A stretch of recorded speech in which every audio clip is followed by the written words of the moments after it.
two buildings of quality, detailed with great attention to massing, and the massing strategy is absolutely vital. And I think, this is where this becomes a kind of slightly complex discussion. But by keeping the pig as a building, we do not want to leave it as a fragment.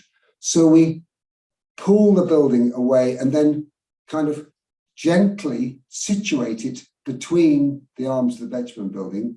And then we pull building C into two forms. So our two buildings read as four gentle radiused forms, pulling back to release the mass, to release greenery, to allow public realm, and to set ourselves across the road from the setback terraced villas. And then we play a detailed game of light and shadow, which works on the macro scale as these buildings undulate, the sun moves around them, casting shadows. And then in the detail of the horizontal string course and the vertical shading device, and then the vertical and horizontal brickwork of the two buildings, accenting different details that pick up on the rich history of architecture of brick detailing, not particularly polychromatic, but rich in its shadow and play. So we are working with the concepts that hold the conservation area. And in that sense, I feel the building is very much, of the conservation area and following that tradition. Thank you very much indeed.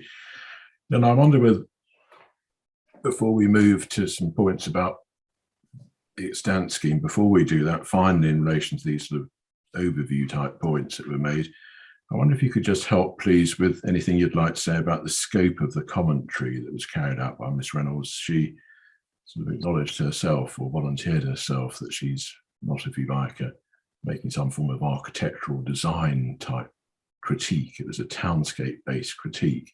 I wonder if you can just help, please, as to your views about the utility, the usefulness of that form of analysis done in that sort of way, if you like, with the limitations or whatever that come with it.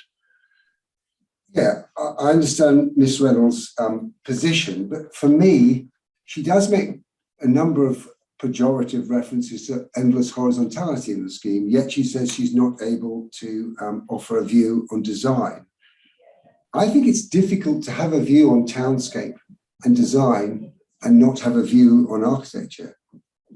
As an architect, I work in sensitive projects, in sensitive sites, next to listed buildings, grade 1, 2, 2-star, and heritage sites in London, around England, and around the world. And for me, a white card mass understanding of the city is not a satisfactory way of analysing townscape, because if you take a building of the greatest quality in the town and you strip it of all its detailing and you turn it into a white card model of townscape, it is difficult to decide whether it can be successful or not.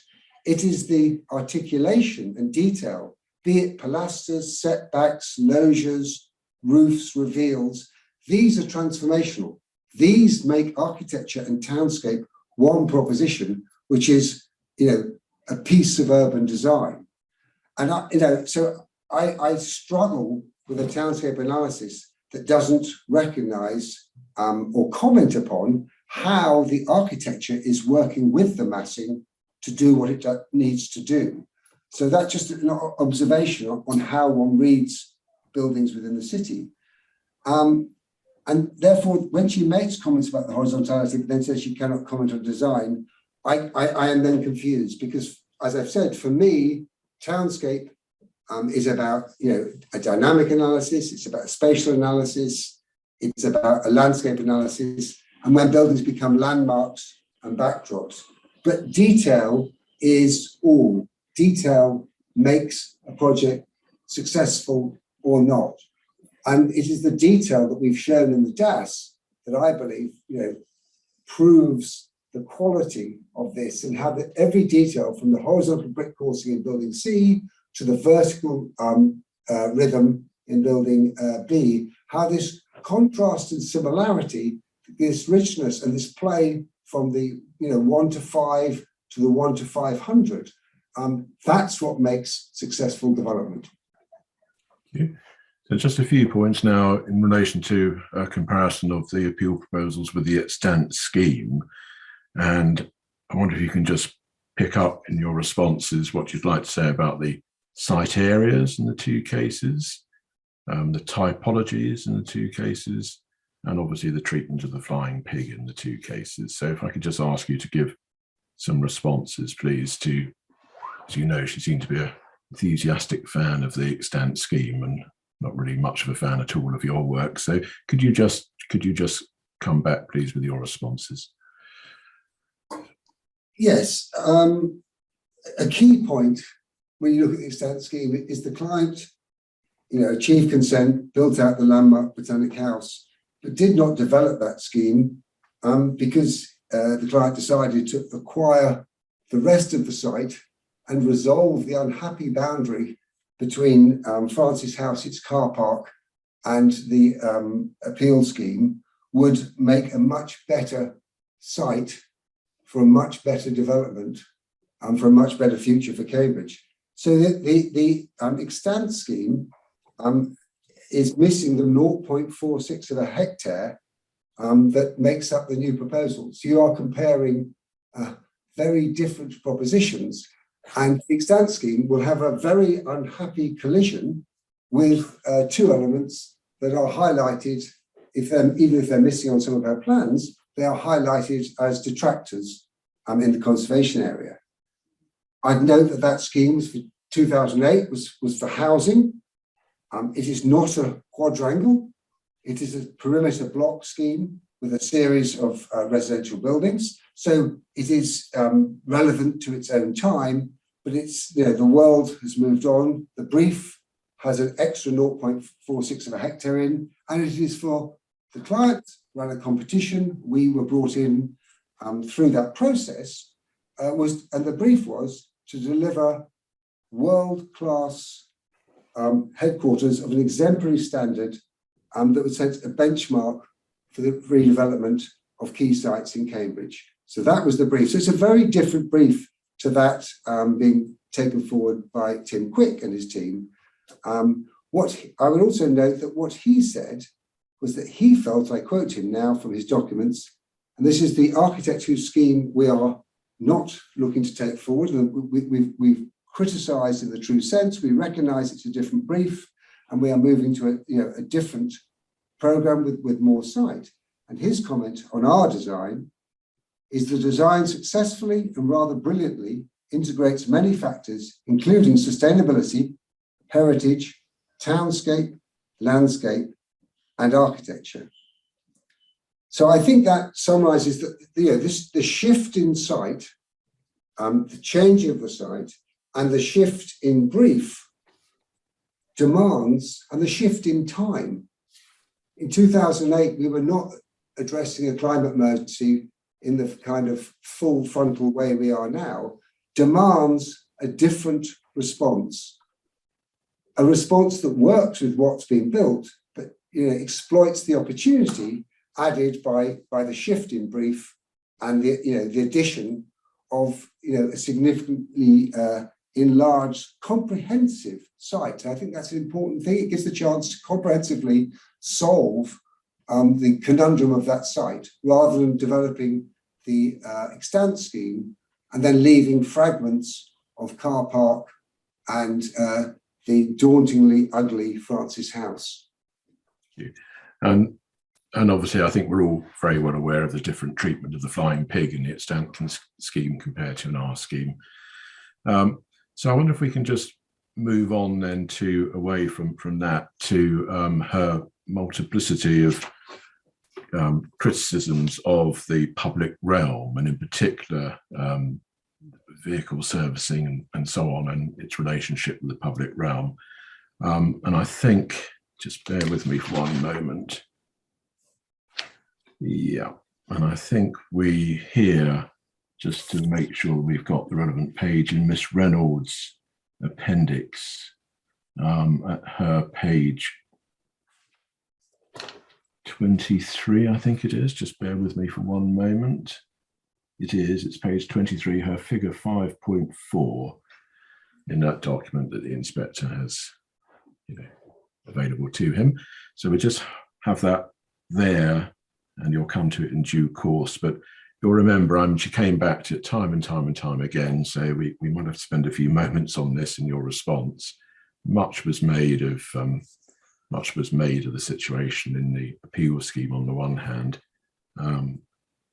in relation to the public realm. I think she acknowledged it was a good thing to have some public realm compared to the existing situation where there's none.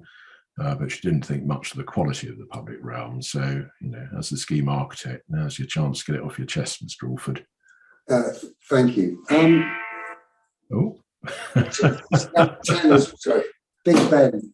Apologies. She makes much of the vehicle servicing, and she ghosts on the presence of vehicles, which I will come to in a moment. But it's worth noting there is no roadside stopping permitted on Hills Road. It's a primary distributor, single carriageway with cycle lane. Vehicles have to cross and come into this site for it to work. And I think, again, I will reference what we are doing with the appeal scheme. In the appeal scheme, we need to adapt to the standards of now rather than the standards of then. So we need to make 2 taxi drop-offs in the scheme, one by each front door, as supported by Cambridge's own disability panel. So some of these transient moments of vehicles pulling off the road are essential to make an accessible address. We create 1 dedicated cycle entrance, which is part of Cambridge's infrastructure of movement and connected to a new pelican crossing, which allows the safe crossing of pedestrians and cyclists. We are bringing 1,300 cyclists into the site. That is, again, part of the requirement for a 21st century benchmark quality building. The cycling is the front door for a large number of people. That's probably better understood in Cambridge than anywhere else. We have 200 passenger cars, 150 for the new building and 50 retained for Botanic House. We bring them in at the point of the crossing of the existing car park for Francis House at one point only in the site. So we safely manage the cyclists and the vehicles at one point, which is the point of transformation on Hills Road between garden and site. So it seems a sensible place to make that crossing for the vast number of people who are using mechanical, be it cycles or cars, to come to the site.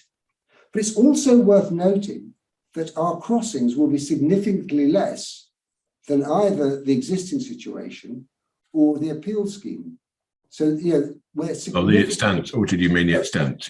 The extent scheme and the existing situation. So in the existing condition, there are 304 cars that enter the site at 2 entrances. So the existing condition has 2 major points of crossing for an extra 104 cars, 304 over our 200.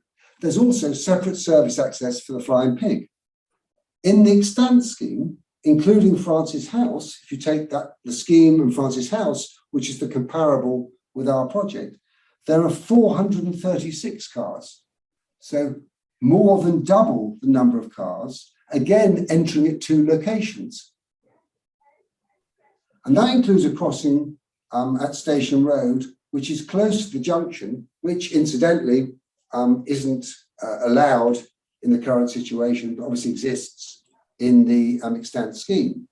So we are greatly reducing car park and car travel. We are taking it off the surface. We are moving it from 2 entrances in the existing condition and in the extant scheme to 1 entrance. And we are either taking 100 or 200 cars, in the 2 conditions, off that point of crossing. So it's, in both cases, the appeal scheme, we believe, provides much less traffic pedestrian interface than either the existing condition or the extant scheme. I'd also say it is 15 years on, so although we are greatly reducing it, we are also incorporating new accessible vehicle standards, massively enhanced cycle parking standards, which we fully support, We are not allowing reversing movements in permitted in pedestrian areas, so it's forward, gear only. And it's been very carefully discussed with the city's highways team and our own consultants to make sure we are managing the necessary crossings into the site, but in a much reduced way. I'd also note that when looking at the extant scheme, Mr. Reynolds takes no account of the amount of Deliveroo, Getir, and Amazon deliveries that the residential would take. So, the residential would have a big call on that can't be managed as it can in the office scheme, which has basement, access and servicing. So I'll go particularly to the image 5.4, page 23, and talk about of Miss Reynolds' material. Yeah. Exactly. I just want to talk about the particularities of the diagram she's overlaid onto her drawings.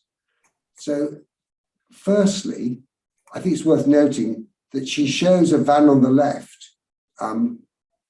There will be vehicles pulling through there, but there will be a limited number of deliveries a day that will cross a shared surface in a managed way and pull through in forward gear to the service space. So there'll be no parking of vehicles there. There will be taxi drop-off as detailed in my submission, as required by Cambridge to make the site accessible. And that is, pulling off on a shared surface and pulling around and waiting in a much enhanced area. There are then small areas of seating, but this is not the dwell space. This is the passing area of Hills Road with much less vehicular crossing, managed into one end, one concentrated place, which is to the south of the junction of the garden and building C.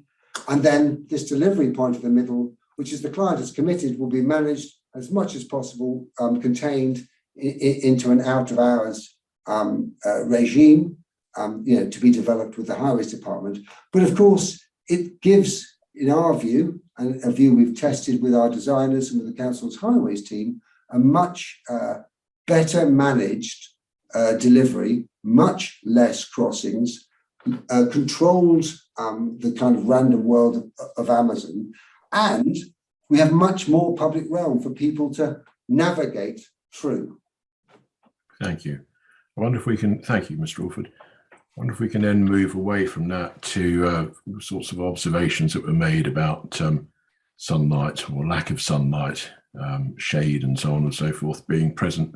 If you'll recall particularly, I don't think we need to get the image up because we have it in our mind's eye, in that public space between Botanic House and our building B in the scheme. You'll remember, I think there was a rather vivid reference to there being 10 minutes of sun, I think it was, and on another occasion she said just a moment of sun.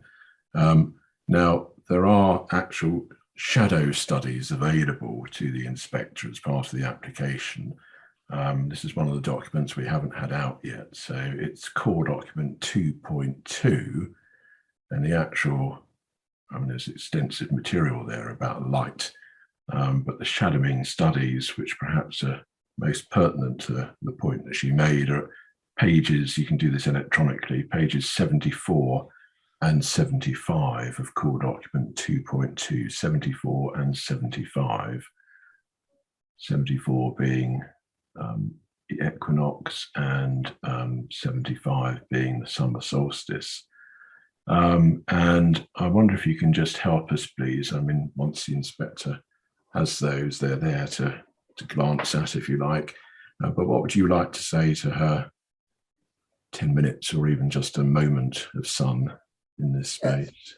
She made the comment that there would be, that we'd shown light in this space, so that best there'd be 10 minutes of light.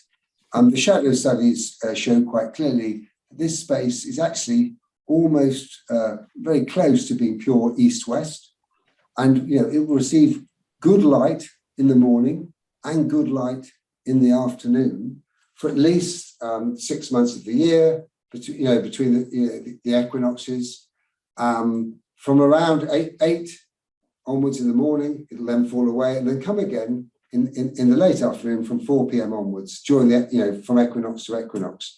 So twice a day for around 6 months of the year. I haven't got the exact figures of duration, but 10 minutes is simply a fallacy statement that has no bearing on the reality of it.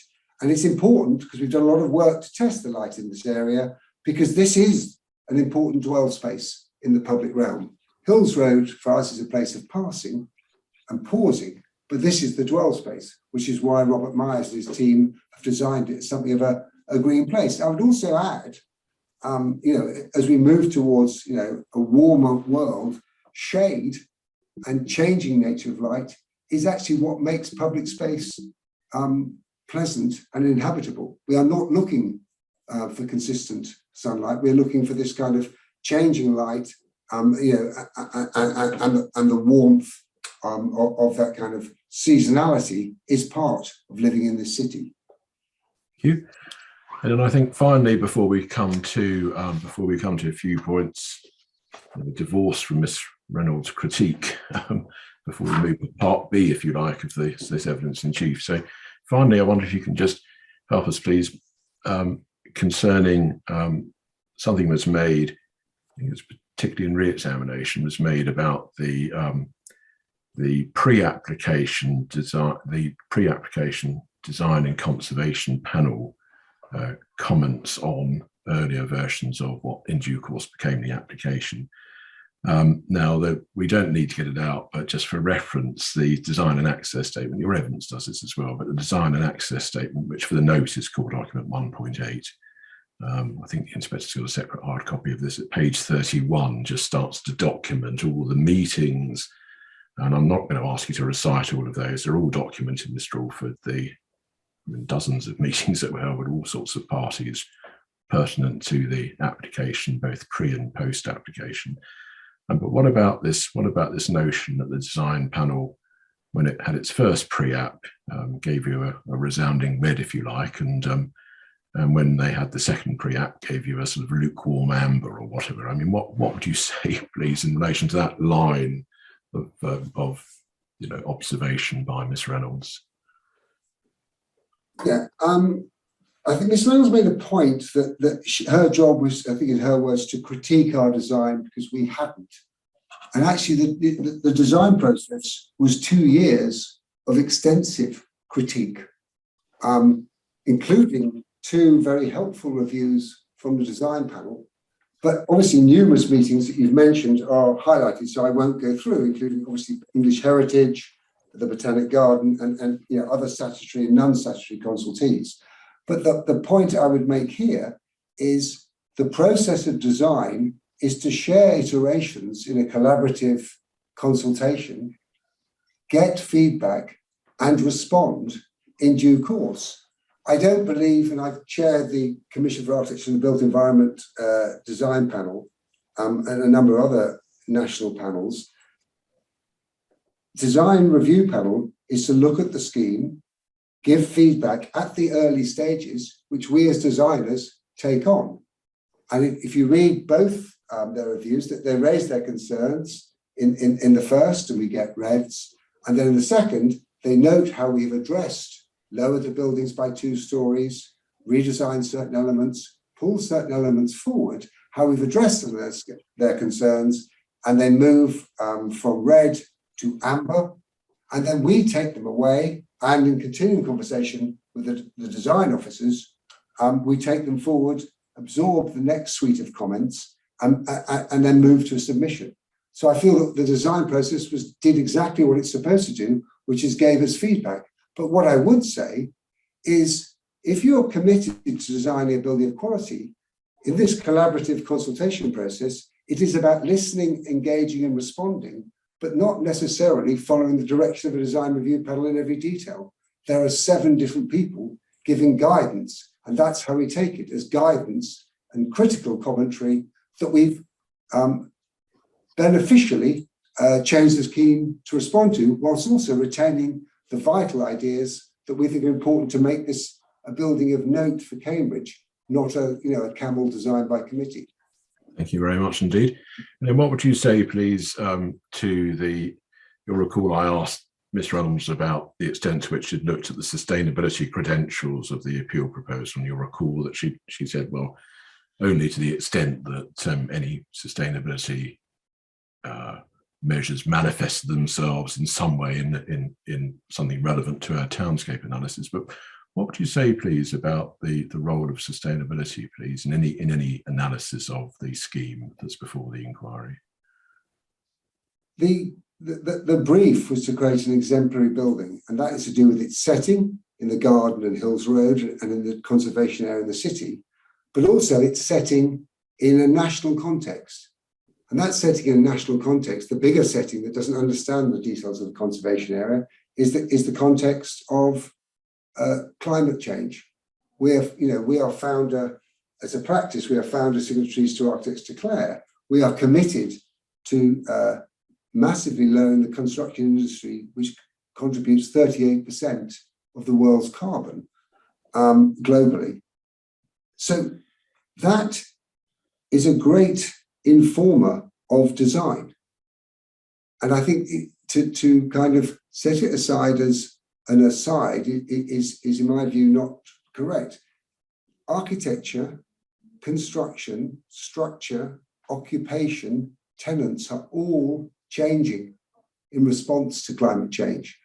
The provision of green amenity, provision of good volume, the provision of shade, the efficiency of water collection and water harvesting. But I believe these are things that enrich the architecture. I'm not making an excuse, but I think, as a famous designer once said, without problems, there is no design. We face a huge challenge, all of us. And I think this is making this scheme ever more intelligent and visually delightful. The play of shadows through the horizontal and verticals that protect the shading and allow the building to appear both transparent at some moments and solid in another, in oblique and acute views, is part of the architectural delight. And what's also important to note, of course, is longevity. We cannot afford to demolish buildings. We need to recycle buildings. And if we're to be successful, the buildings on site, there's a sophisticated recycling industry that would recycle them, but they are not salvageable. Their floor to ceilings don't allow for natural ventilation. The volume is really important. You made the point about height and the tall floors. The benefit of tall floors is you stratify heat within an office. So it can go from 23 to 24 to 25 to 28. So we'll have it 3 meters clear within that building. The art of achieving planning consents in many cities has been to make meaner buildings, tighter buildings that can't adapt to the future. We've made a generous building where we've concentrated on volume, not just the floor area. We've not looked to squeeze in floors when asked to remove height. We've removed height and reduced the number of floors because that volume means we can stratify heat within the building. We can get much more natural light into the building, but also in an uncertain future, that building can be adapted by the next generation of users. And it's a term I use of forever architecture. Elements of the building might change, but actually the building should be a permanent addition to the city, as permanent as other buildings have proved to be successful over time within Cambridge. So in that sense, it's following that idea of long life, loose fit, and buildings that can generous enough to allow an unseen future to accommodate and inhabit them. Thank you. Good. And then I think finally, before we come to some points about the scheme, there was just one point that Mr.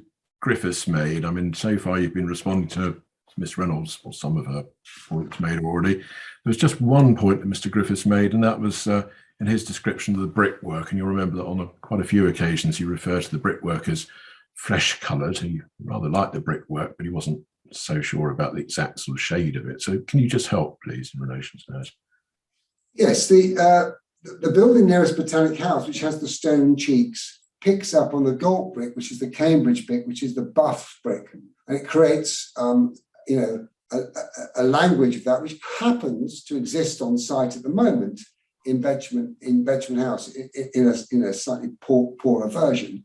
And then building C picks up on the redder bricks, which I think I showed in my proof, exist again as pockets of distinction within the conservation area. That means that you're not looking for homogeneity, you're looking for this play and contrast. Gold tying in with the rear of Botanic House and its stone, which has within it, by the way, the rear of Botanic House has red coloured bricks as distinct panels within the stone. And then we pick that up on building C, so we get this contrast. And it's the contrast between the two, while they retain a similar form, that again prevents this idea of too large a mass. You're getting this height differentiation and this colour differentiation. So to me, that is again richness, picking up on the conservation area and its story of variety, creating a whole. Thank you very much indeed.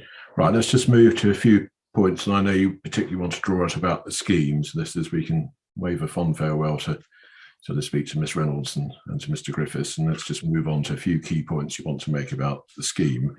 And I wonder if you can help, please, just, it's all in your written evidence, but just in summary form, please, the relevance of the Murray plan for the Botanic Garden to the concept, if you like, which underpins the appeal scheme.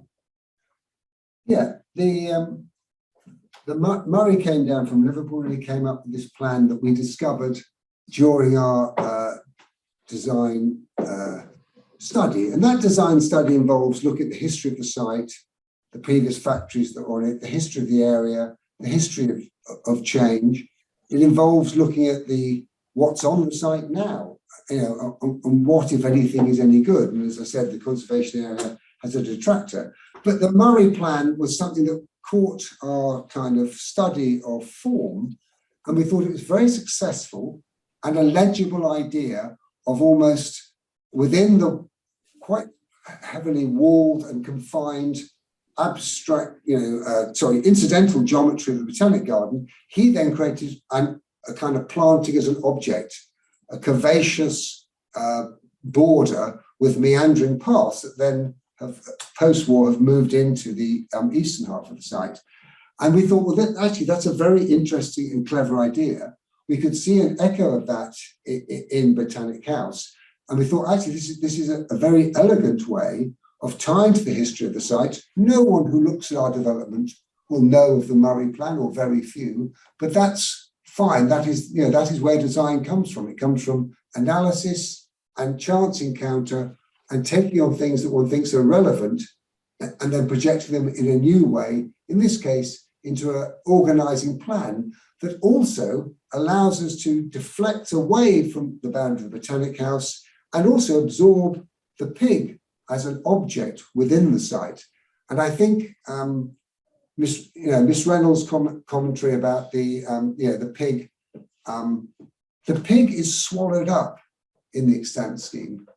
It's left as a facade. It has no side, no back, no interior. Once we made the decision, and it was made during extensive analysis of the client, that it was the right thing for the city to keep the pig, the buildings had to take on a different idea. We couldn't leave the pig as a lonely object. So the curve allows us to absorb it and then enclose it. So it's situated and framed by building B, and then these two soft radiuses coming out and holding it that also reduce the apparent mass. So the Murray plan is part of the process of extensive process of design and analysis and inspiration. Thank you very much indeed. I wonder if I could just ask you, please just help us about the extent to which the scheme has been designed to be seen, if you like, very much in dynamic and kinetic views. Can you just help us with that, please? Yes, so as a design process, we make a large scale model of not the site but the city, in broad extent the conservation area, and we'll 3D print it. And then as we start making designs, we will drop them into the site and start testing them with our eye from above, walking around the model itself, showing the change of the model through time. But we also have the ability to create the entire thing through our BIM modeling, our Revit, So we make a three-dimensional model of Cambridge and the Botanic Garden with the trees, and then we walk the site. So what we've been doing as designers for the sort of last year of the process is walking the site in the way that, you know, the inspector and yourselves will do when you visit the site. And that has allowed us to push and pull and play. And it is a piece of technology that I think has allowed for a much more responsive architectural design. The nuances we've been able to pursue through that modelling and looking at that modelling have allowed us to come up with what I believe is a very refined and very unique proposal, entirely appropriate for a very unique site within the conservation area. Very much indeed. Now you've, in responding to Miss Reynolds' points, you have spoken extensively about the ambition, if you like, the forever architecture point you made a little while ago. You've spoken very much about the brief, aiming to be, if you like, one of the most sustainable buildings in the country, and necessarily, therefore, internationally as well. So I won't ask you to reiterate all of that and the detail of how that expresses itself. You've spoken about deferring to Botanic House as a landmark, etc. So again, I wonder if I don't need to ask you to sort of go through that again, but I wonder whether I can just ask you, please, to just draw the points together in relation to the identity, if you like, of the scheme, and this, to use an awful modern word, this journey that you've been on with all these parties who you've been collaborating with and over years now to get us to this point. What would you like to say, please, as to that in relation to this proposal? It's important, you know, I have a commentary within the office that design is hit from all sides as it goes through this journey. And what must come out in our submission, and you know, we will tend to only go to planning with officer support, as we have in this case, must come out as a coherent whole, one that answers the client's brief, answers the city's brief, answers the uncertain future brief that exists. But, you know, a set of buildings, or in this case, a group of 4 buildings of different periods of time, 2 new, you know, Botanic House recent, then the historical pub, that come together to make a coherent whole. The process of discussion with the client, with the officers, with Heritage, with the gardens, and with the design review panel is something that we should always inform, always challenge us, always, you know, leave us thinking about how to do it better. And it's only when we've come to the end of that journey that we are able to submit a scheme that is worth taking through and building. And we build 95% of the schemes we design because we work with clients who are committed, you know, with approval to building their projects, who are committed to adding to the kind of history of the place in which they've chosen to work. The client spent a long time assembling this site, has already started a development. The site itself is, as the aerial photo shows, a sorry place, an eyesore within the city, a heavily trafficked place, a place that offers no pleasure for those who use it or those who walk past it. So we regard our clients, obviously, as, you know, the broader city. The building should offer delight to those who meander up Hills Road and might pause briefly, might go to the pub, the garden, might go into that dwell space, the seasonally delightful dwell space between Botanic House and our building B. It must offer, if people glimpse it in the garden, as they surely will, I would want them to enjoy that glimpse. The architecture is subservient to the landmark. The garden is the foreground that will, you know, continue to change and get ever better. But when they see the architecture beyond, I think they should enjoy the play of form, the softly undulating curves, and then the vertical shading devices with their different crushed aggregates that pick up on each other building's colour, the light falling on the brickwork. It is a backdrop, but it's a backdrop that they should enjoy. Architecture, to me, should not be hidden, but it should be appropriate to its place. We acknowledge the importance of the Botanic Garden. We acknowledge the landmark status of Botanic House. Under the terms in which the building's been critiqued, Botanic House would never have been built by my analysis. Botanic House was allowed to be built and does a very important job. We've recognised that job and we've then responded to it. It's a unique and wonderful site, which I believe we've made a unique and wonderful arrangement of 4 buildings that will add to the public realm, but to the occasional glimpse of those who pass by. The public is not as obsessed with looking at buildings as we might be, but at every level, subconsciously, and if they consciously look, they will enjoy craft, detail, and high quality, long life materials of these 4 buildings brought together across time. That is our ambition. And that's what I believe we've achieved with this submission. Very much indeed. Thank you, Mr. Alford. With almost perfect timing. I see the time is 11 o'clock, sir. So that's the evidence of Mr. Alford in chief. Thank you. Thank you very much, Mr. Alford. Thank you, Mr. Kirkowski. So 11 o'clock on the dot, we will adjourn now and resume cross-examination at 11:30. So see you all in half an hour. I will adjourn now. Thank you. Alternative considered which would be reducing the scale and mass of the proposal? We submit the scheme and describe it. We describe a process. To be clear, as the design review panel states, during that process, we remove 2 floors.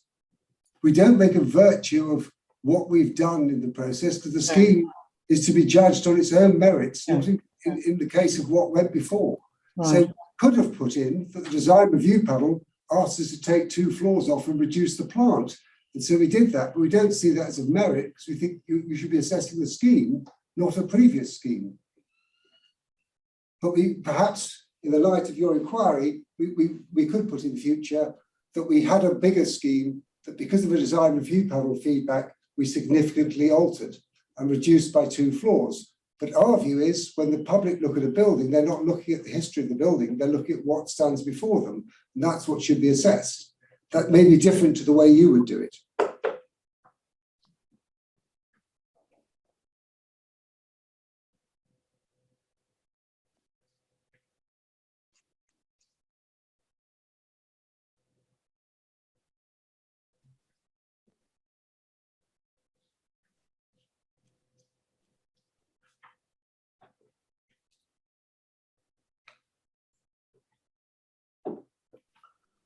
So anyway, we've been through all that history in a little bit of detail, but anyway, as at the time the application was submitted in the August of 2020, we've seen what the planning statement said about it, and of course that the statutory consultee Historic England was saying that the scheme in its own terms did give rise to heritage harm, and it was a moderate degree of less than substantial harm. And just wanting to understand this, was that unexpected, that conclusion from Historic England, or did you know that they were going to be saying that the scheme caused heritage harm? I don't know what Historic England would say. It'd be very useful if I did, but I wait to receive their letter, and I receive what I receive. Okay, yeah, all right. Now, so I'm just about to turn to a slightly different point. It's going to take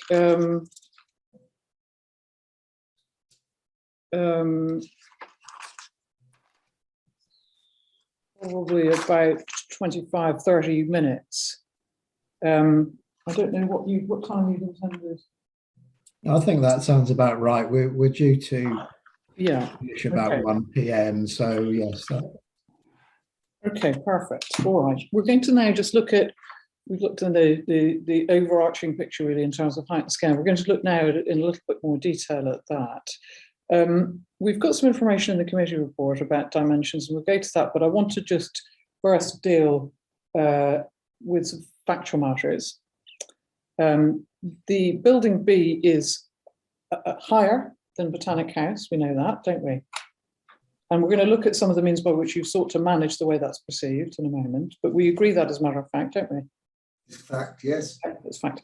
And just in terms of proportions, the width of building B, so the width at the widest point from the most northerly part of the building to the most southerly part of the building, the proportion looks to be that its width is about double the height of the building. Now, is that about right?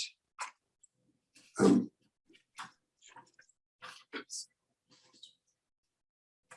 an approximation.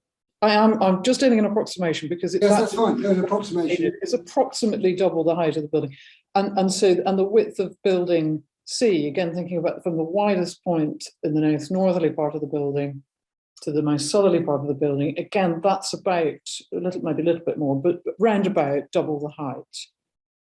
Yes. It's actually it would double the height of building B or building C. Building B, the width is about double the height of building B. Building C, the width is about double the height of building C. Well, actually, it would be slightly more than double the height because it's a lower building. Slightly more than double the height. Yeah, but it's about, isn't? I just think it's a little bit more than about 50 meters if one scales it, and building B is a little bit more than 60 meters. It's about right, isn't it? Yeah, about right. About right. So I don't need absolute precision. If you want to put the numbers in, all right, but then I expect we'll probably have a debate about quite where one measures from and how we do it. But anyway, the overarching really proportion is what I'm interested in. Let's turn to the dimensions that we get in the committee report. So you need CD 4.1. CD 4.1.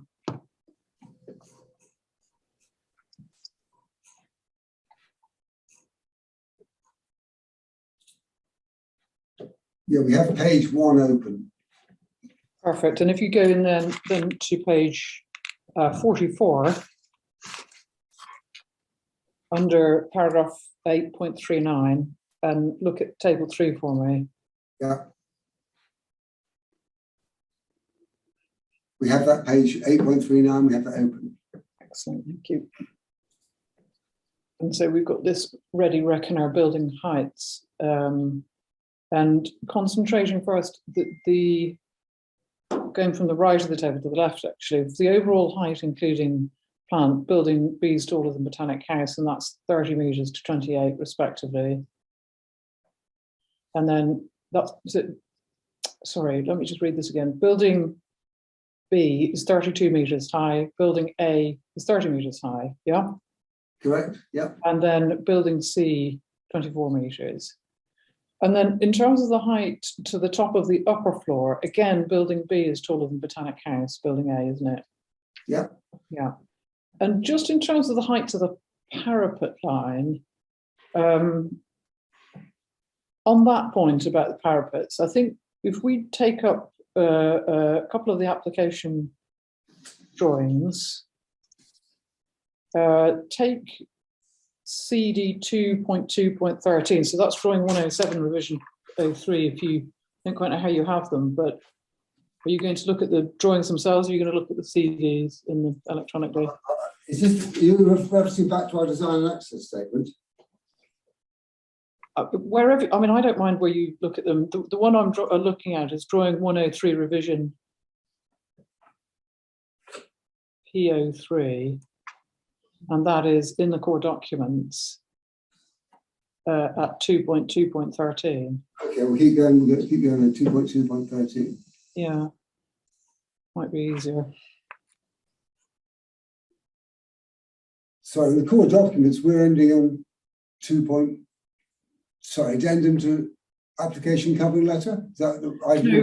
No, sorry, just to explain that bit of the core documents, it's numbered sequentially, and then you get into the 2.12s, and then you've got a series of amended application drawings. So you've got 3 numbers. So it's 2.12.13. Sorry, you said 2.2, which is where our confusion was. Sorry. Sorry, I'll do my best not to.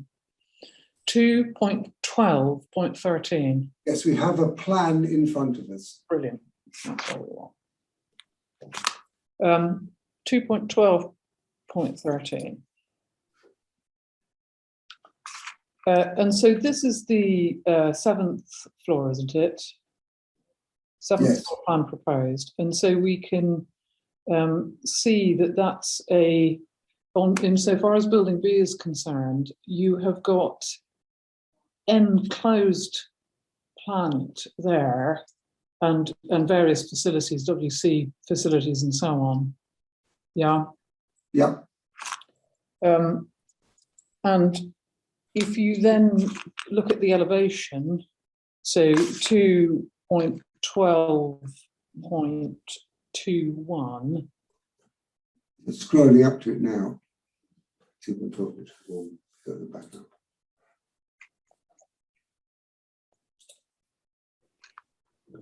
Yes, we have the elevation open. Yeah. So you can then, if you then look back to that location, you can see that story of development with its loos, plant, and so on. And you can see specifically, just invite you to look at, there's a light-coloured parapet in that elevation, isn't there? Now we appreciate that's in elevation form. But just as a matter of fact, that parapet is sitting higher than the equivalent for Botanic House, isn't it? Yes. Albeit it's set back, and this then brings into your point about the relevant point being the floor below. Is that right? That's right, yeah. So if we just turn into your main proof of evidence, Yeah. and go into, turn up page 45.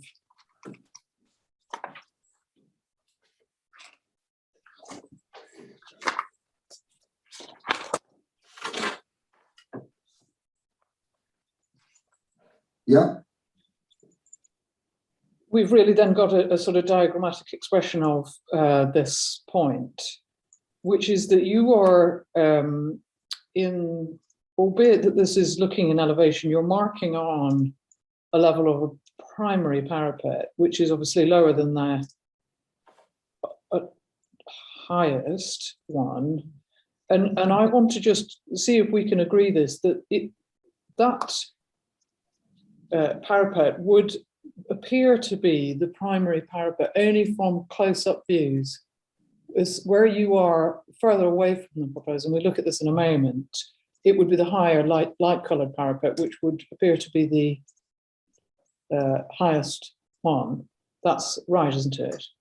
In a large number of views, that's the primary parapet, particularly as its primary nature is in relationship to Botanic House being the landmark, which is where this long discussion came with DRP and the council's own planning office and officers and design and conservation officers, was that there's a primary view of the landmark of Botanic House, which is from the city coming down, and that the building should appear lower than that from its front. Well, I'm here asking you now, and I'm wanting to make good my point. So I just ask you to go back to one of the places you were in chief, both literally and metaphorically, in RT1, Viewpoint 6, View 6 rather, Hills Road.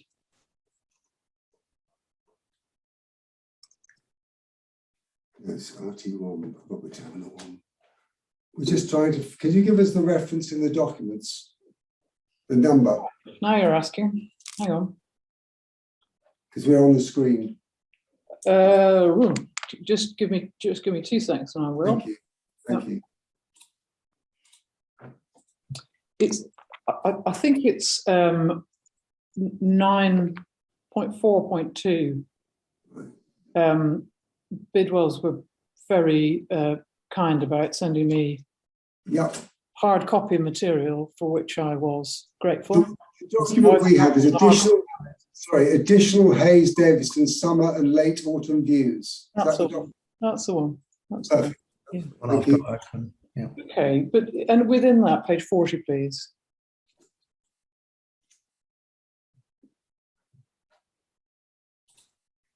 Yeah. Okay.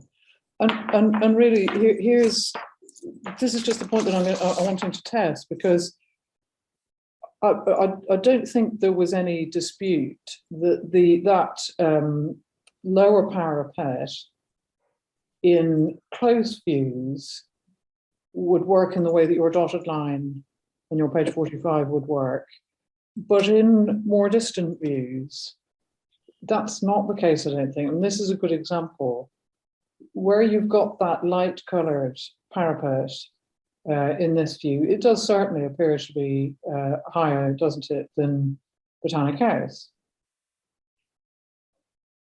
So the building C parapet in this view. No, building B parapet in this view. I would suggest it doesn't, because Botanic House has the cream of its sandstone brickwork and its plant running across and above building B from this view. I would suggest also the gable end of the house on the right in the foreground appears significantly but taller than Botanic House. Is this a Father Ted? Is this a Father Ted? I think I'm definitely going to leave this one for the inspector's judgment. He's got the measure of this point between the two. I was going to add, things look bigger when they're closer to you, aren't they? Yes, thank you very much indeed. I've got a tiny cow that I can just help with. All right. Well, look, this is the point that's just been tested, but it's really that one of the issues I think is about, in terms of the way that this collection of buildings would be read. It is, isn't it? It's got to come down to a site judgment, bearing in mind all this. We've got quite a high level of detail available to us. So I won't take further time to debate that point with you. Right, let's go instead to what's the sort of intent? In a sense, what's been the thinking behind it? But Botanic House is certainly identified as a landmark. I just want to pick up a reference to that. If you look at CD 5.1, please. That's the local plan. And in the electronic copy, if you go to page 334, you should have a section, Appendix F, tall buildings in the skyline. Yep, we have that. Brilliant. And then if you scroll down to F9, which is on page 329,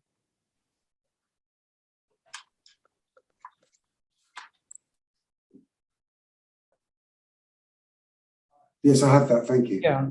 And so in the officers' report, it was certainly the case that the officers thought that building policy 60, dealing with tall buildings, was relevant. I can give you the reference to that, but I expect you'd just be able to agree that. They thought policy 60 was relevant, didn't they, on tall buildings? Yeah. Yeah. And what is the design intent in terms of that then composition? If you go back to the design and access statement and you go to page 17 of it, 17, Yeah.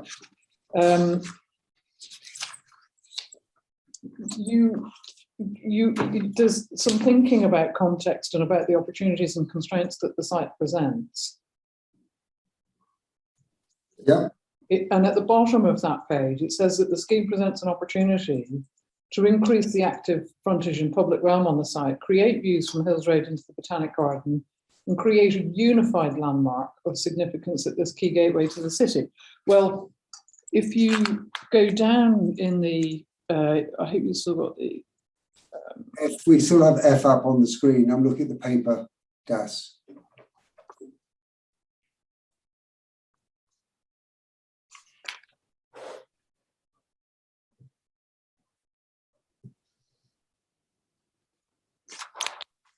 It's going to take a moment because I just left off a reference that I needed.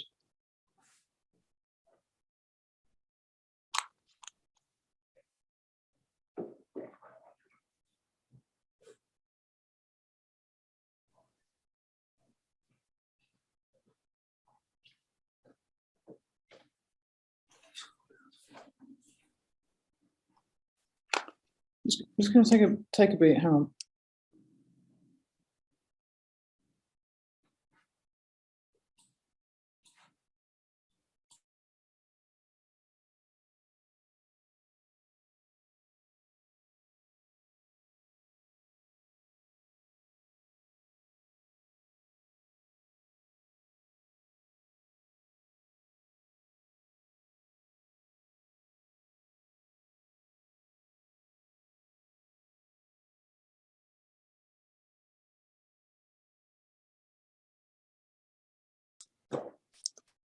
Okay, thank you.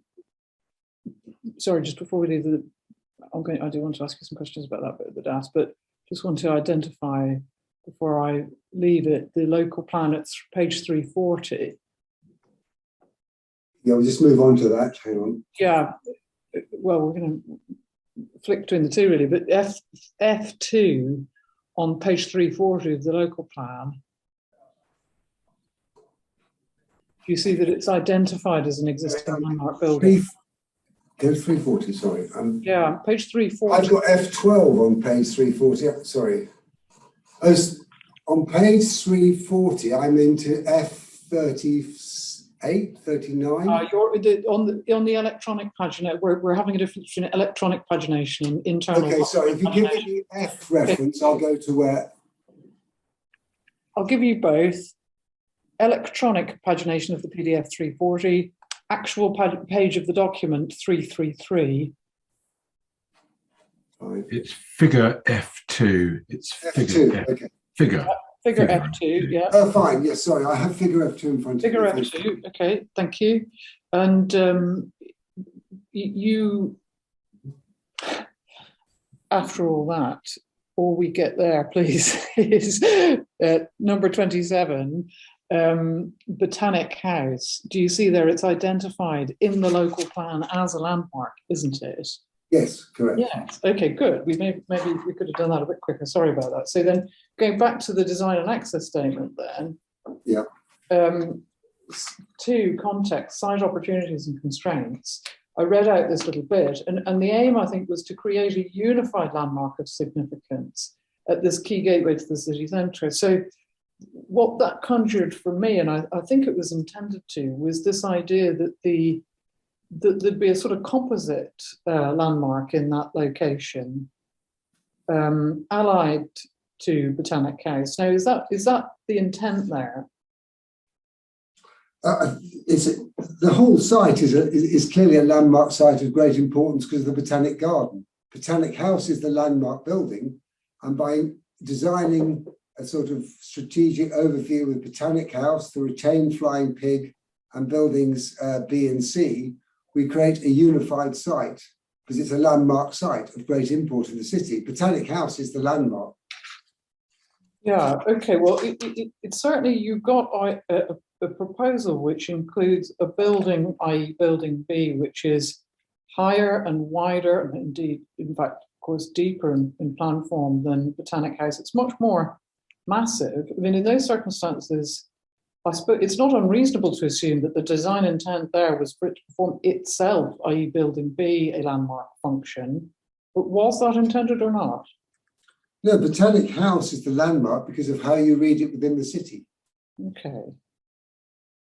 So it's not the intention. So in other words, if the inspector were to conclude, well, it's as tall, if not taller, it's certainly sort of bigger in terms of its length and width, more massive than Botanic House. I can't see how that would perform any function other than as a sort of competing landmark. If that was the inspector's conclusion, that would be completely contrary to the design intent, would it? Well, the inspector will make his own conclusion. Yeah, but that would be contrary to the design intent, would it? The design intent is to recognise Botanic House as the landmark and to create a series of buildings that step back and terrace and tier and undulate in plan and section to reduce their mass so that their mass, in fact, is read significantly smaller than the extant consent from key views. So, and the fact that a building is hollow within itself, a quad building, no, you're not aware of its hollowness. So, you know, a courtyard is a courtyard.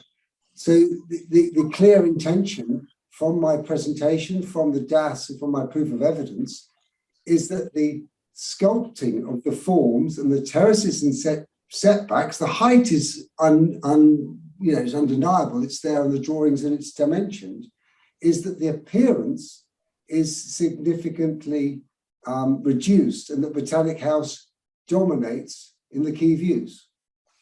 Particularly its glazed front, which on the DAS for Botanic House is the front cover of the DAS of the document. Yeah.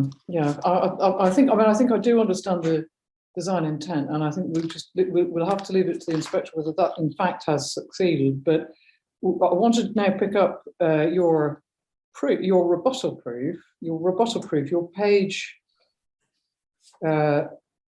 7.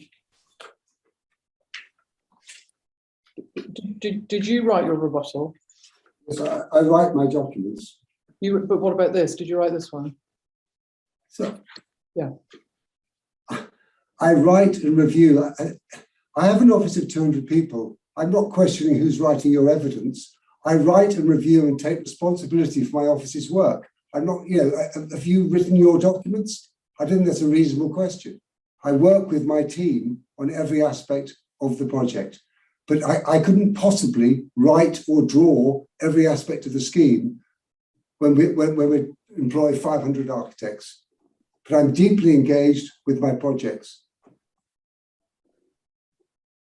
It wasn't a very difficult question. It was literally just, did you write this rebuttal? I'm just trying to get a sense of sort of tone and content from you. I have deep knowledge of my scheme, and I've written parts, reviewed and adapted.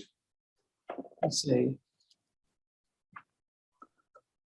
So within this then, 2.3.5, you are saying now, I think, that the height of the buildings is similar to that of the surrounding context, and that's with reference to Ms. Reynolds' Appendix A.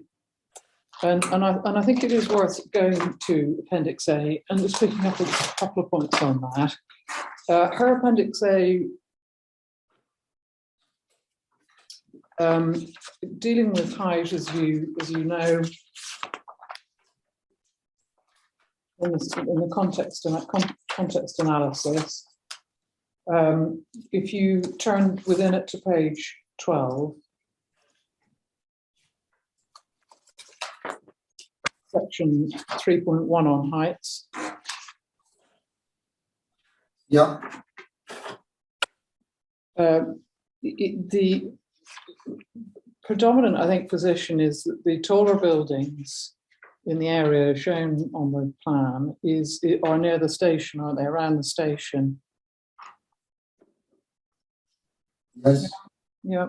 And so then there is a question then about whether in the areas which are not around the station, whether there's license then, in a sense, how far does the license go for the construction of development of a higher scale? And, how far out does it have to be judged to be uncharacteristic? And that's, of course, preeminently a planning judgment, having gone around the area and thought about it. And certainly the City Council thinks there's a limit, and the design panel seem to think so too. But just Historic England too made a comment about this. Historic England's consultation response is at 3.28. I just want to put that to you for your response. So 3.28. We're just going to that now, sorry. Thank you.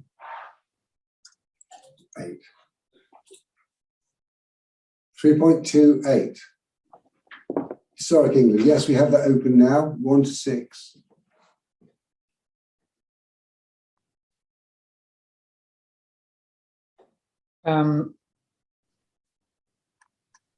The second page of that, third paragraph down, the overall scale, do you have that? Yeah. One block at 6 stories and one at 4 stories in height, plus the setback at roof levels. They say it remains taller than much of the surrounding streetscape in this important location. So I think it is fair to say that HE's sort of overall evaluation is more consistent with that of Ms. Reynolds than it is with yours.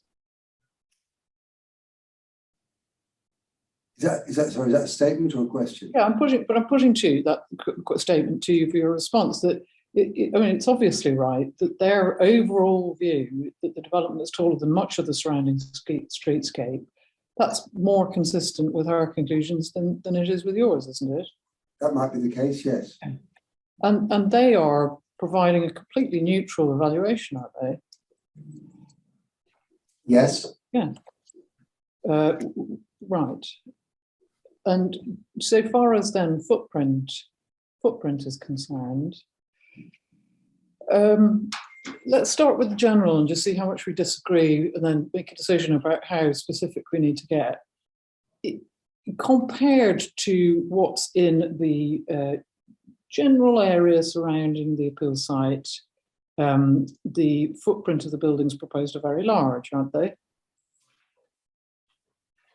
They are, yeah, they are, I believe, consistent with the area of major change and the development, which is still ongoing, coming down Station Road, as per the plan that shows that sort of triangulation of development in her coloured diagram. Yeah.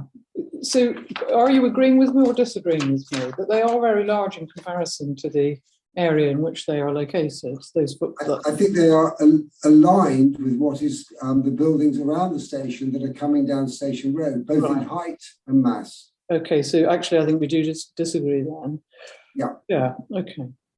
So just let's see if we can try and get to the facts on the point. I mean, there was an exercise that you seem to have undertaken which underlay evidence in chief, but I've got nothing in writing on that. It's a bit difficult for me to test it. So I'll test what I have got.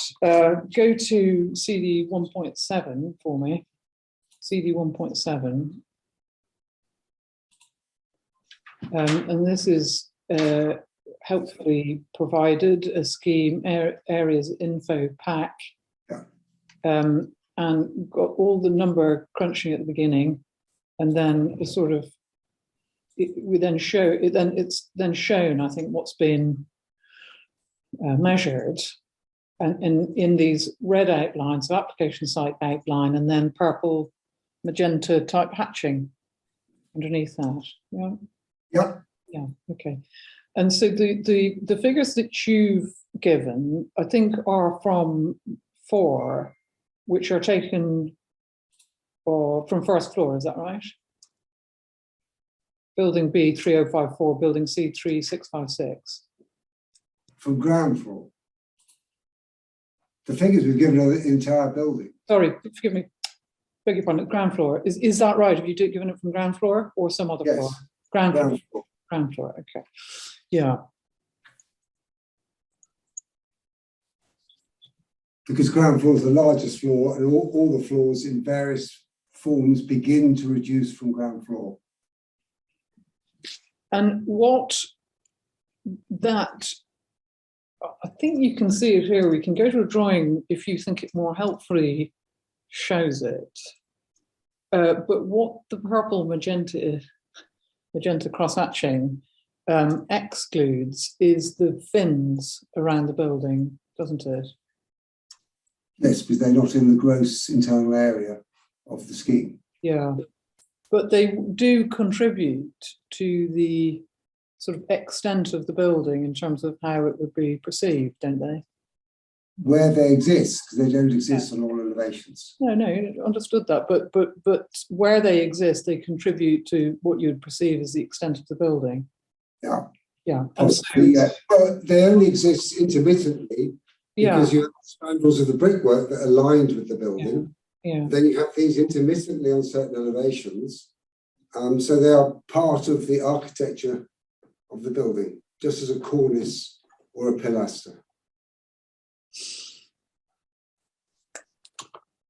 Yeah.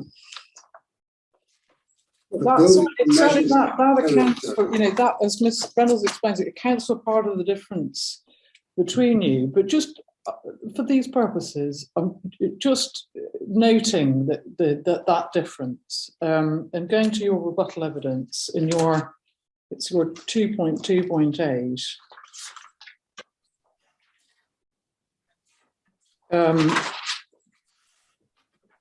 You know, the inspector will have to think about those fins. There are drawings that you can look at where you can see the extent of them and also where they are, but it's not, you know, it's not insubstantial. It's not an insubstantial element of the building. And if you then look at your 2.2.8, those footprint figures exclude that building element. They are GIA measurements, which is the measurement used. So every other building in every other decile will have projections and canopies and other features. So the only way you can consistently measure a building's dimension is by measuring its footprint, which is the code that she's using, not because every single building that exists that has been measured, if you take the Sainsbury building, it has loggias, it has setbacks. If you take the historical building, it has a colonnade. So under the system she's used, the accurate measure is footprint, not impression.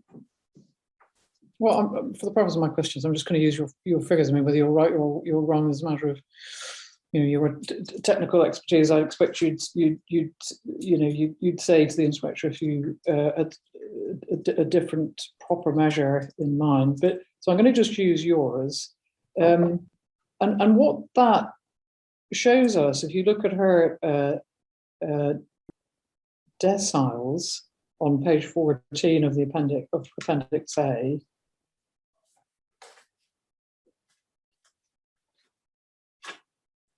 Yeah. That your building B of in excess of 3,000 square meters and C at 3,600 and a bit is certainly your building C is at the very, depending on how one treats those fins, but just assuming you're right, it's at the very top, isn't it, of that third decile? You say a large office would be 1,500 square meters and still fall into the third decile. I mean, you're right up at the boundary, aren't you, of that decile? But this is not my measure, this is her measure, and our ground floor footprint is in that decile, and then it decreases as we move up the building and gets ever more within the decile. And actually she's not, you know, she's not alone on that point. I mean, you will remember as we went through that the design panel too, we can go back to it if need be, but they also commented on these very large floor plates, didn't they? And they weren't sanguine about that either, were they? So the design panel has a view on dimension. Yes, they did. Yeah, they did. Yeah, they did say it. Well, they didn't seem to be sanguine about it either, did they? I mean, they noted it, and it wasn't picked up as a positive. The design panel had a view. We showed them comparative floor plates, and they gave a view. Yes, it was an observation that it was larger than some other floor plates. Yeah. Okay. So all of that, you know, all in a sense, all of that detail thought about, and all of the design aspects taken into account, every feature of the building. I mean, we've agreed, of course, that your team would have a good knowledge of what was proposed, or I think we can agree that without it being controversial, and that they would take it all into account when making an assessment of the scheme. Is that right? My team in-house and what we do. No, your team as an appellant team. In other words, yes, of course, yes. Making up the team, yeah. They all have a really good understanding of what's proposed and why, and how the buildings would appear in their context, and they would understand all of that when evaluating it. Yeah. Okay. So what I want to do is now see how all that plays in terms of the visual assessment that was undertaken of the proposed development. In other words, the development that's before the inspector. And in order to do that, we're going to look at the scheme environmental statement, and we can do that confidently because we know that later changes didn't result in any material change for townscape purposes. Now, I can give you the reference that we can go to it if need be, or you can just agree that with me. No, none of the later changes made any material change for townscape purposes. Significant changes were made post-appeal that changed architecture, which I made clear in my statement this morning. Detail and mass come together, which relates to your point about the projecting details. I think we're slightly cross purposes. It's okay. We'll do it the slightly longer way. That's fine. So the environment. If you go to the environmental statement and go to the CD 2.3, which is the addendum ES. Yeah. CD 2.3. I'm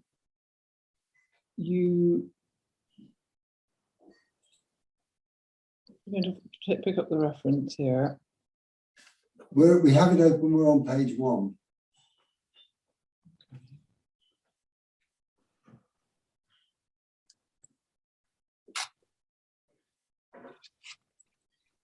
And the addendum environmental statement was accompanying the suite of changes made post the original submission of the planning application. This is the point I'm getting at.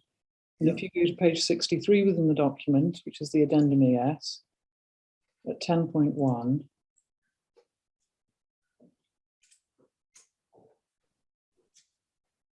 So we're 63. That's original page 63, so it's a different electronic number, okay. I think. Sorry. Point 10.1. We'll try and find 10.1 because we're getting a different number.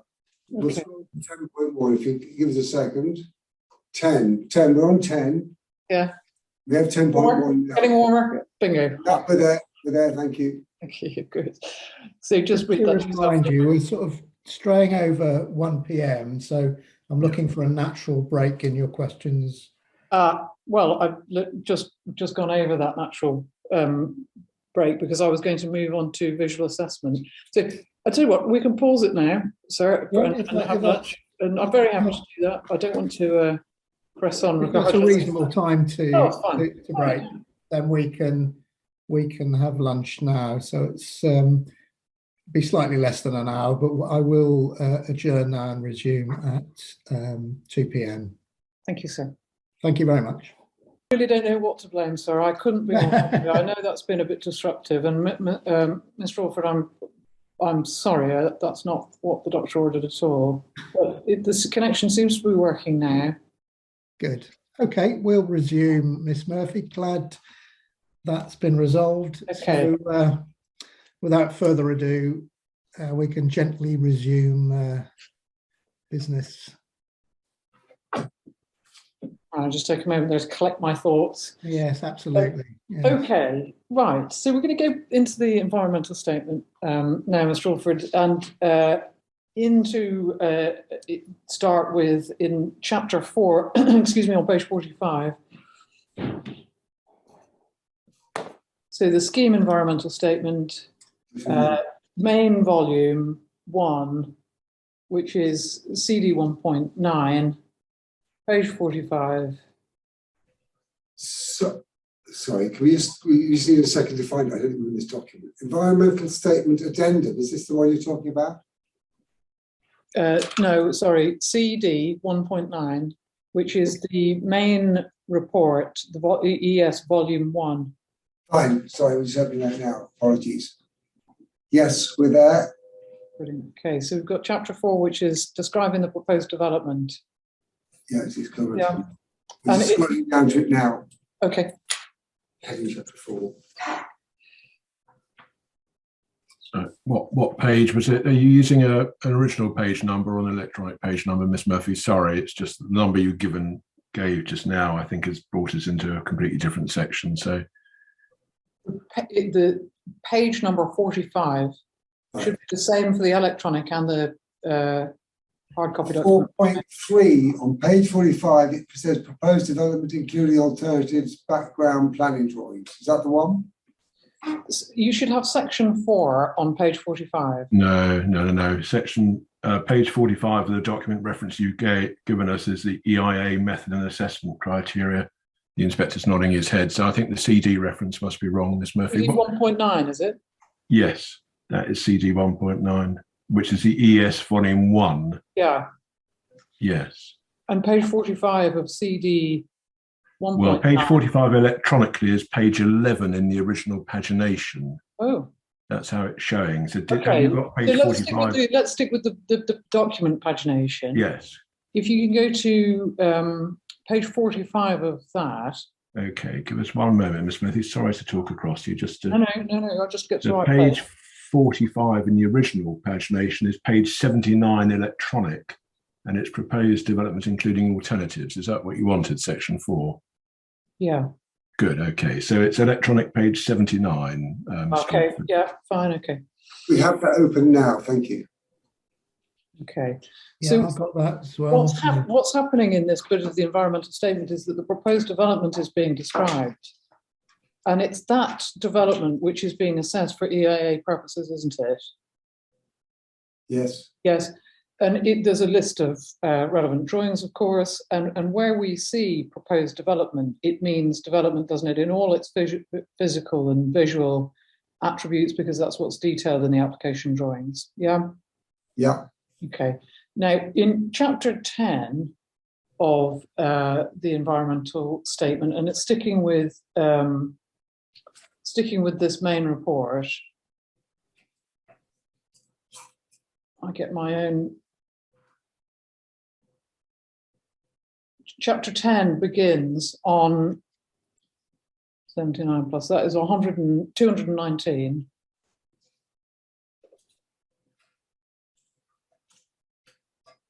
Townscape and visual impact assessment 10.0.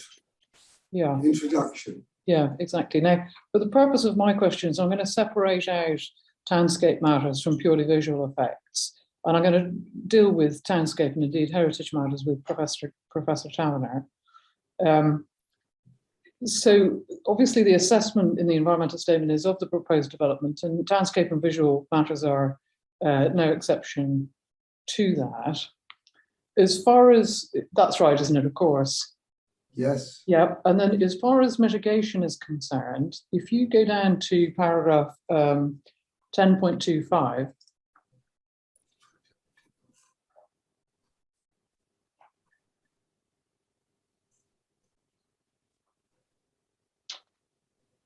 what you'll see is that the thinking about primary measures for mitigation have been part of the iterative design process, which you described earlier in your evidence.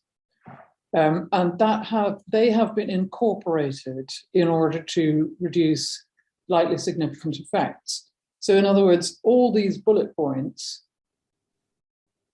have led to the design in the form that it was in at the time of the application, and then is as per the assessment then in the environmental statement. That's correct, isn't it? Yes. Yeah. And so the TVIA considers the above mitigation as part of the proposal. Okay, so that's nice and clear, and then it recommends mitigation, secondary measures as necessary. So where there are additional mitigation measures over and above the existing design, it says so. Now, as you rightly, I mean, I think you thought we were going there straight away, but we do have a separate, don't we now, townscape visual impact assessment in that electronic form from yesterday, and it's there. We're going now, please. I think that was added to the inquiry document list, but you may just have that separately. Sorry, which number is that? I'll tell you now.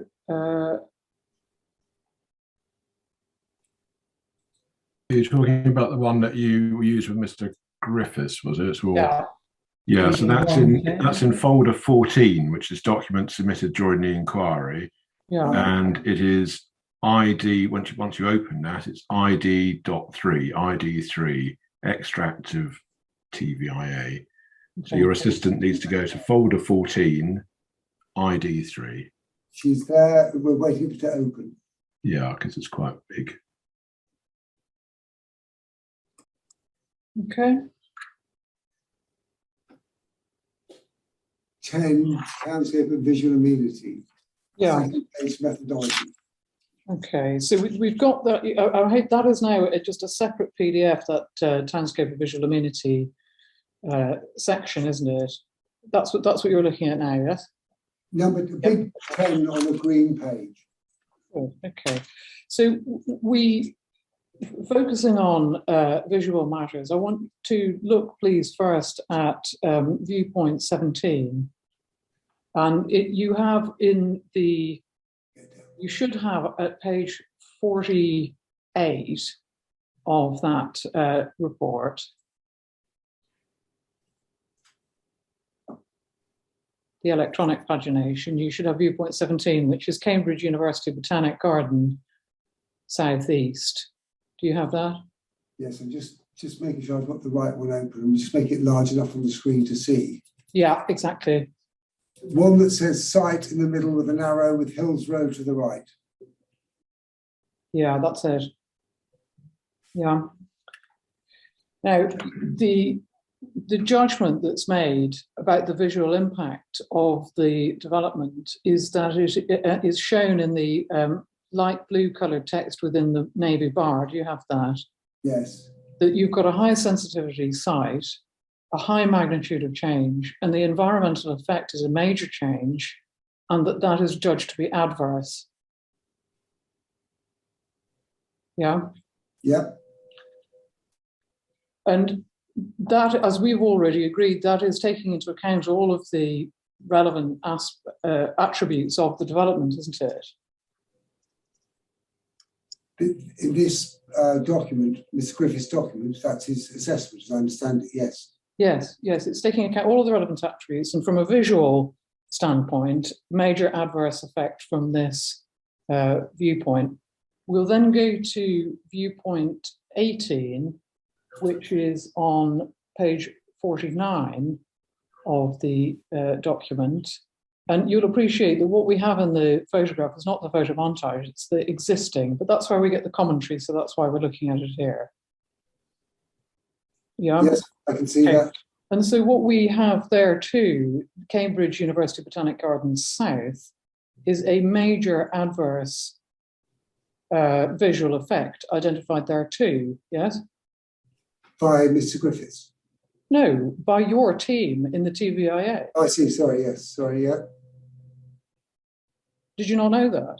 Yes, I was confused because you were talking, there's a thing about a document yesterday. I'm clear, carry on. Your Bidwell's consultants, part of your team is looking at the themes that you've designed and saying this is now the second viewpoint location where they're identifying a major adverse effect. Yes. Yes. Then we take the a third, which is Viewpoint 21.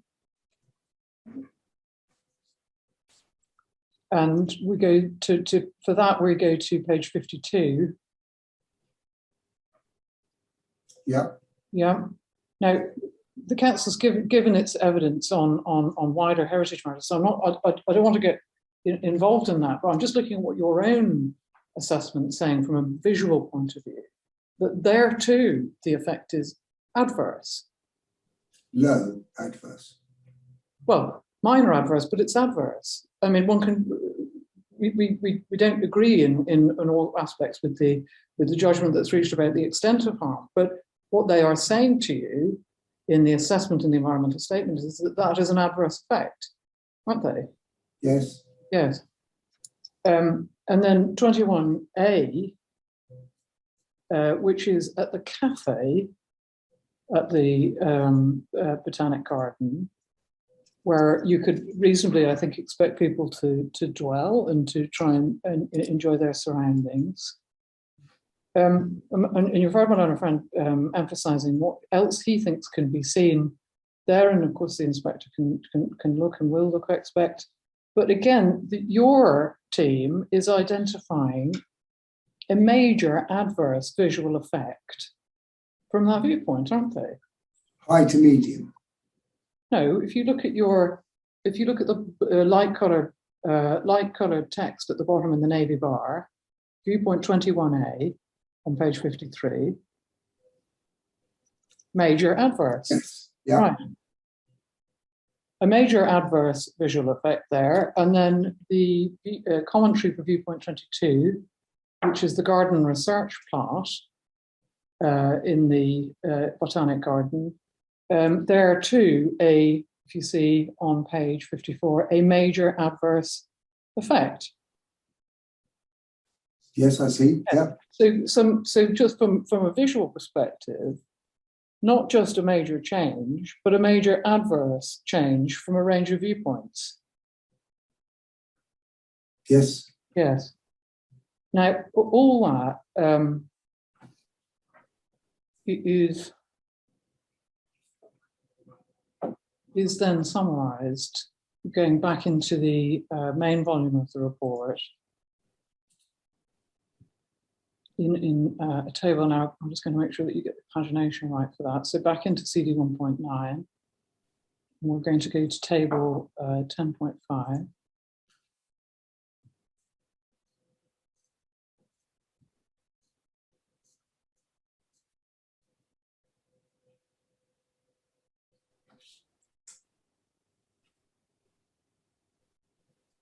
I'm on page 194.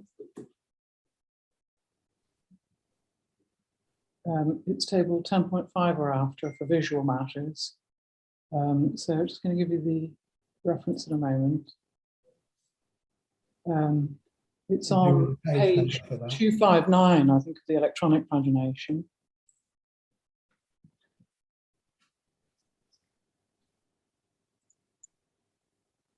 .259, I think, of the electronic pagination. Do you have that? I have that now, 10.185. Yeah, and then table 10.5 gives that summary of visual effects that we've been looking at. Yeah. Yeah. And if you then go down to 10.186, which follows,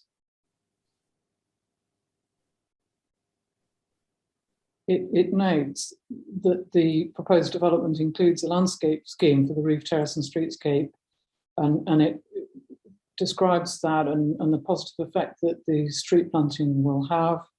However, this is not considered sufficient to change the proposal's overall magnitude of effect. And similarly, the roof and terrace garden will provide a softer roof line, particularly during the summer months, but a pretty uncompromising conclusion there, 10.187. Therefore, the significance of visual effects would remain unchanged at year 15. Yes? Yeah. Yeah. And then if you go down further, 10.194,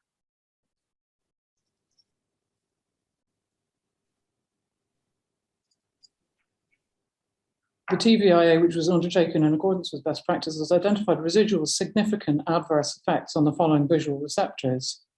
Visitors to the Botanic Garden at the following locations, clearly not all at the edge of the Botanic Garden by any means. And the proposed landscape scheme, although valuable, wouldn't markedly result in significant adverse visual effect, and no mitigation measurements, I think the main measures, are proposed. So, although it was possible that there might have been secondary mitigation measures for visual effect, of course, positions different for townscape. We'll come to all that later in the inquiry, but so far as visual matters are concerned, I'm not suggesting any additional mitigation measures. I mean, friends like these, Mr. Alford, I mean, the appellant's own consultants have identified a major adverse visual impact on the Botanic Garden, which is not capable of mitigation. That's right, isn't it? That's right, yes. Okay.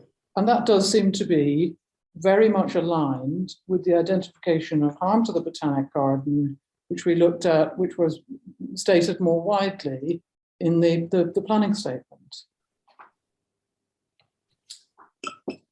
There's a cumulative suite of views, so a whole host of views are measured and assessed, and the overall conclusion is less than substantial harm. So I mean, there are some views that will be more challenging, and some views that are less challenging, and there are some views that are interviews. So clearly, that's been done in accordance with the process, and is a statement of the team's understanding, and it's the overall that will be judged by the inspector, as I understand it. Well, I mean, a major adverse visual impacts, major adverse environmental impacts identified by the appellant's own team. I mean, that should give the most starry-eyed enthusiast for the scheme pulls for thought, shouldn't it? Thought goes in throughout the scheme, and there are challenges, and overall there's a set of balances and judgments, a dynamic journey through the city and through the park. Right. Some views are more challenging than others, and that's been identified and communicated transparently. Okay, but whatever else one can say about the extant scheme, and I expect you'll have looked at the wire lines in Mr. Griffith's proof of evidence, but whatever else you can say about the extant scheme, it simply wouldn't have that same stark visual effect, would it, within the Botanic Garden? I believe it would have a very substantial visual effect, because it's effectively a wall with residential amenity and rooms onto the garden, which is how the Botanic Garden see it and Historic England see it. Well, that's judgment. Well, you're right to say it's a question of judgment, but in forming that judgment, you and I can agree that in terms of that skyline impact and the looming over Corey Lodge that we've seen and so on, just doesn't happen with the extant scheme, does it, in the way that it would happen with the appeal scheme? In terms of Corey Lodge, the building is 130 metres, so I think we'll have to agree to disagree on that. You have a position and I have a different position. Okay, we'll turn then to the public realm on the hillside road side of the development. Hills Road side of the development. I think the right place to start is the design and access statement on this, and when you have that page 60.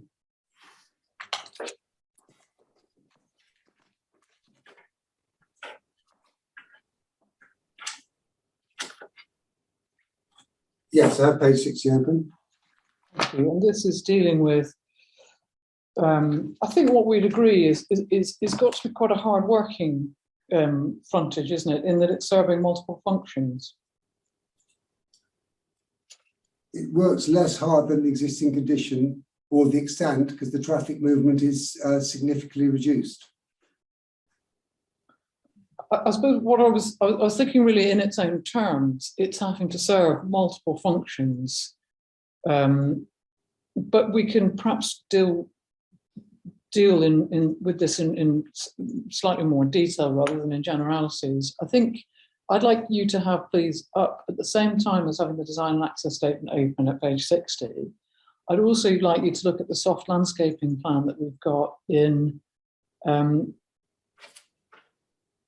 CD 2.12.59.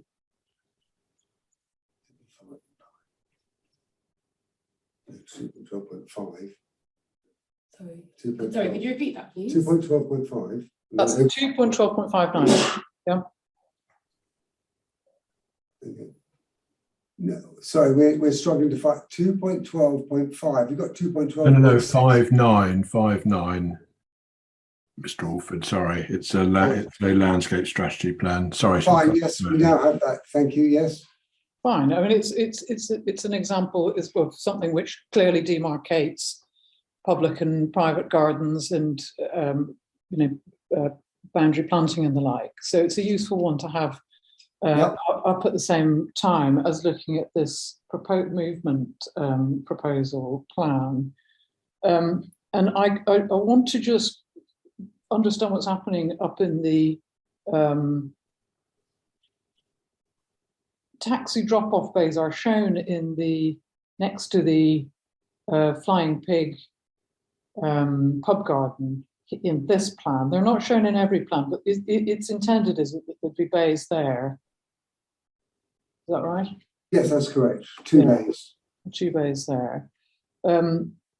And the expectation, I assume, is that they'd use that same arrow access as the servicing access. They would come through, turn around and be facing out. They would be on the site land beyond the line of the current pavement. So on a shared surface, allowing the pedestrian movement to carry on unobstructed. Okay. And we've got the transport assessment. We can look at it if need be, but between buildings B and C, depending on timing, the transport assessment was estimating up to 8 an hour. Maybe it's worth just having it up actually. CD 1.26 transport assessment, and when you have it 1.26, page 13 to 14.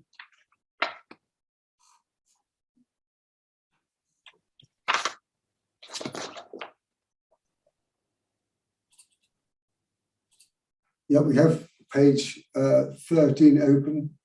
Brilliant. So you have there the subheading servicing, and the main servicing functions will be undertaken off the shared space between the two buildings. And it explains what you've explained really in Chief, and we've seen in the design and access statement that it's between B and C. And then you've got a secondary pickup or drop-off service to the north of the Flying Pig for smaller service vehicles, and they'd be for smaller deliveries to building B and Botanic House.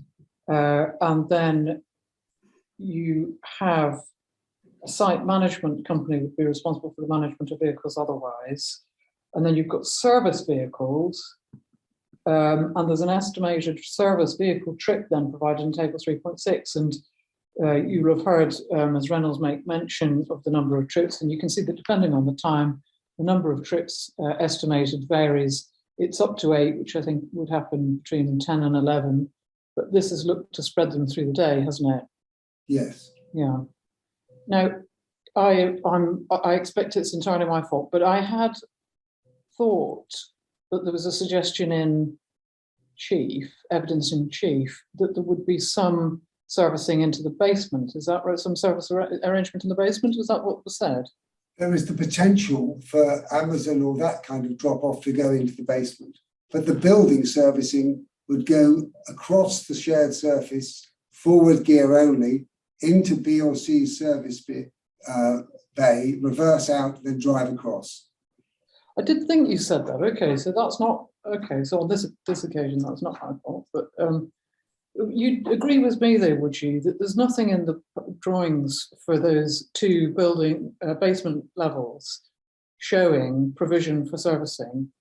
It's not building servicing. I'm saying there is the potential because there's 200 car parking spaces for the delivery of goods into there. But the building delivery is as per here. There is potential for that. That's what I was saying.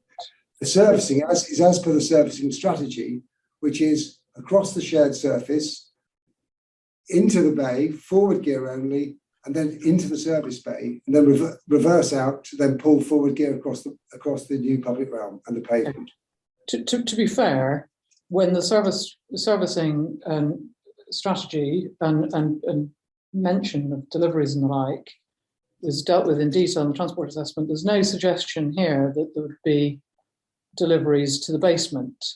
Yeah, but we've talked about the potential of a building coping with the future. We've talked about car parking falling away. So I was making the comment that there is potential for that delivery into the basement as car park falls away. The client has made a commitment to go all electric within 10 years. Yeah.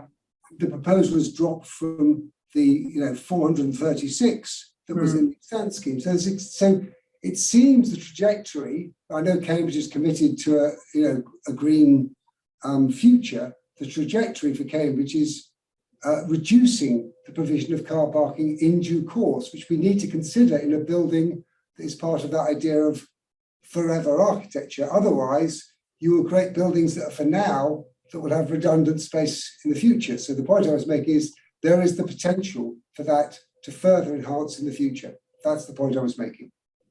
But the facts of the servicing strategy are as here, which is forward gear to the two bays.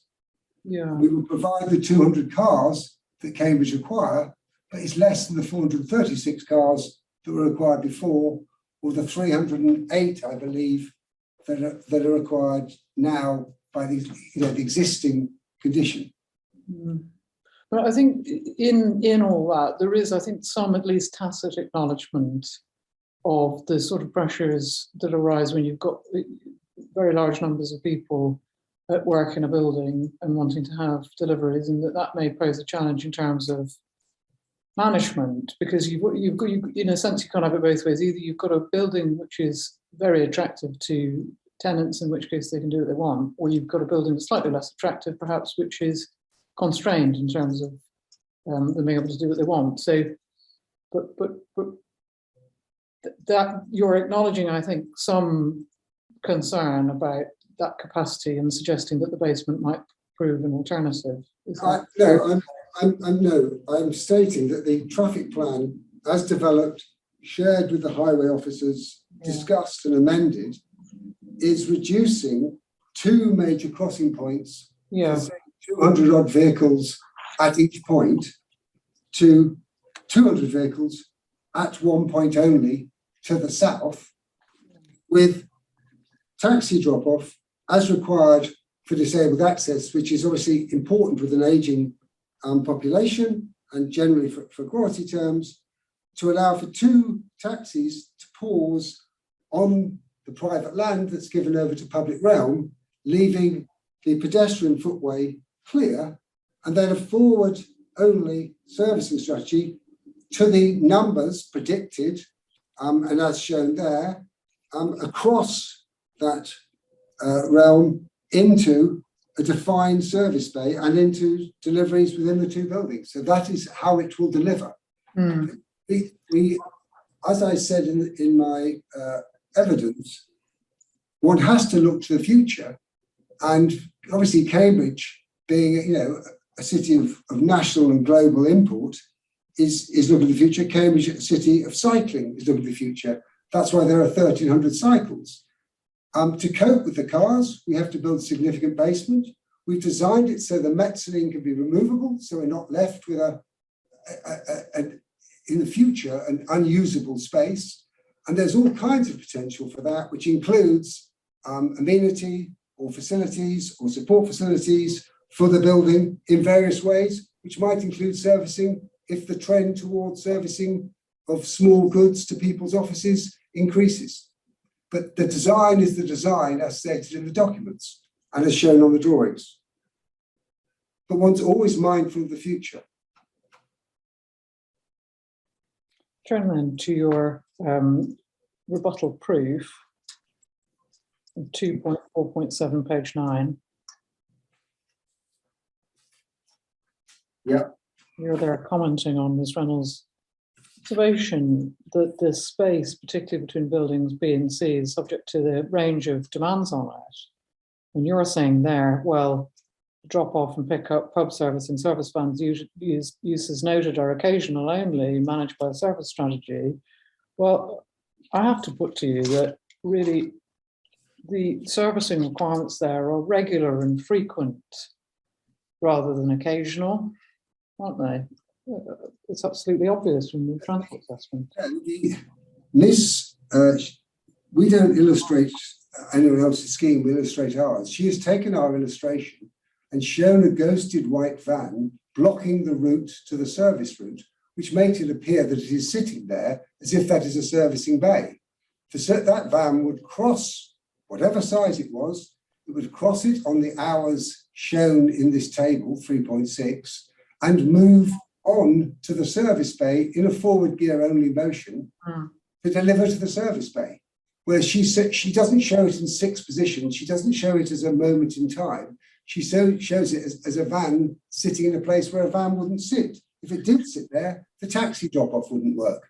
So I accept that taxis will sit there, but they sit there waiting for ambulance or other forms of disabled people or someone who wants a taxi on the new public realm behind the pub, which would be convenient for the pub garden and access.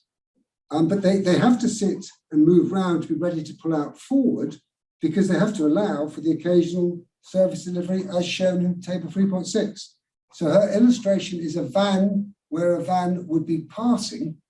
There may be, as you said, up to the worst moment 8 in an hour, but they are not parked there, which is what the illustration suggests. Just imagine, I appreciate it's not your case, not your view, but just imagine that because of the various demands that are made on the space between buildings B and C, that because it's busy and there's vehicular trips across it and so on, that's not the most usable public realm. Then, of course, there's additional pressure on the space between Botanic House and Building B. Now, I appreciate that's not your case, but it does then require us really to look a little more closely at what's happening in that space between Botanic House and Building B. And with that in mind, I want you to just turn, please, to your rebuttal, sticking with your rebuttal proof. Yeah. And within page 4, page 18, paragraph 4.5.18. Can I just make sure first that we're not at cross purposes? In terms of 2 points on this. First, in terms of shadowing, the comments you made in chief, that was about this area between Botanic House and Building B, was it? Yes, that's correct. Yep. Okay, good. So we're on the same point, you and I, which is always good. And then secondly, of course, there's no reason for refusal here. The council's not saying that it's unacceptable. I mean, really, what the council is seeking to do is to help the inspector to evaluate the successfulness of the scheme in circumstances in which you're claiming a really major scheme benefit here. And if there is a difference between those two things, if you like, there's a more evaluative, I suppose, role in the inquiry for that. So with those points in mind, I hope fairly made, your 4.5.18 is this looking at a summer solstice position? 4.5.18 of March. Sorry?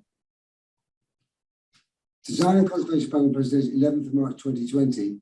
What we're saying is, between the two equinoxes, the sun will come through for 6 months of the year, as I said, in the morning from 8 for a period of time, and in the afternoon from 4. And that will vary as you go from the equinox to the solstice and back down to the equinox. The point was made that she questioned our image and said there's only 10 minutes of sun in that space. And what we're saying, I'm not giving the measure of the sun in the space. Yeah. I'm saying there is sun, the shadow diagrams show it, and it will be from the equinox through the solstice and back to the equinox. So and I said that it will be limited to that time, and it will be limited to the morning and the afternoon, which can work well for arrival and departure. And what I would say is the Botanic Garden is the Botanic Garden. That is the magnificent piece of the city. That the public realm of the existing public realm of the pavement is maintained. Beyond that, there is a public realm. There's obviously no boundary, registered at that point. There's a public realm beyond that. Then there's a place to dwell that relates to the food and beverage in the slot between B and C that will have sun limited in that time, but not to the 10 minutes which he stated, which I thought was an inaccurate statement. So I was just qualifying that. But I'm all for accuracy. So let's go to the information that your team's helpfully provided on this. We'll find that in CD 2.2.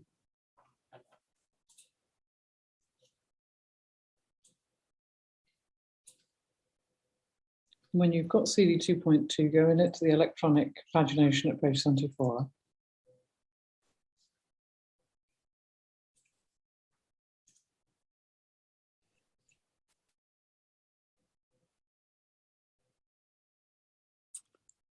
Yep, with that. Now, I'm going to make an assumption, which I don't think is a rash one, that this is not going to be the first time that the inspector will have seen such material. So let's take this fairly speedily, you and I. We've got not only solstice imagery, which is what was in your rebuttal, but we've also got equinox studies. And we can see that at 8, we've got shading apart from the furthest right-hand side part of the gap between buildings, the Botanic House and Building B, shading at the equinox at 10, at 12, at 2, at 4, and it's 6. The summer solstice is shown, that's as per your rebuttal evidence, and we can see that we've got some sunlight in at 8 o'clock there in the morning, and I think in at 4 o'clock there too. That's at the summer solstice, but that's best case scenario, isn't it, summer solstice? The summer solstice will give you the longest, but you will get the same amount of light for limited times from equinox through to the peak of the solstice and back down to the equinox. Exactly, and the winter solstice we can see shade 8, 10, 12 to 4, and then so what we can agree, I think, is for the majority of the year, the majority of the time, the public realm between Botanic House and Building B would be in shade. These are the accurate diagrams that are explaining that. I think what I can agree is there's a lot more sun than 10 minutes, which is the point I was making. Well, I'm not going to, that 10 minutes is not the hill I'm going to die on. But what I just want to agree with you is that for the great majority of the year, the great majority of the time, the public realm between Botanic House and Building B will in truth be in shade, won't it? For good or ill, whether that's a good or a bad thing, it will be in shade. Yes, that's correct. Yeah. Okay. Right. I'm going to move on from those points to asking you now about sustainability. I just want to check in with the inspector, because we've had little, not complaining about it, but just a bit of a run on this morning on evidence in chief, and then a bit of a tech problem this afternoon. And I'm just checking so that I'm not going to be testing your patience too much. I think I've got about another probably maybe, I don't know, it's a bit difficult to tell, but 45 minutes, maybe a little bit more than that, something like that. I don't think that's completely out of the question. I mean, we're not going to be going much, it'd be around about 4 p.m. I guess we might finish. I don't know. So it's not going to be a ridiculous time. So let's push on. I'll do it as efficiently as I know how, but you'll be ultimately the judge of that. Let's start with the local plan, please, Mr. Allford, and CD 5.1, and when you have that, go to page 18.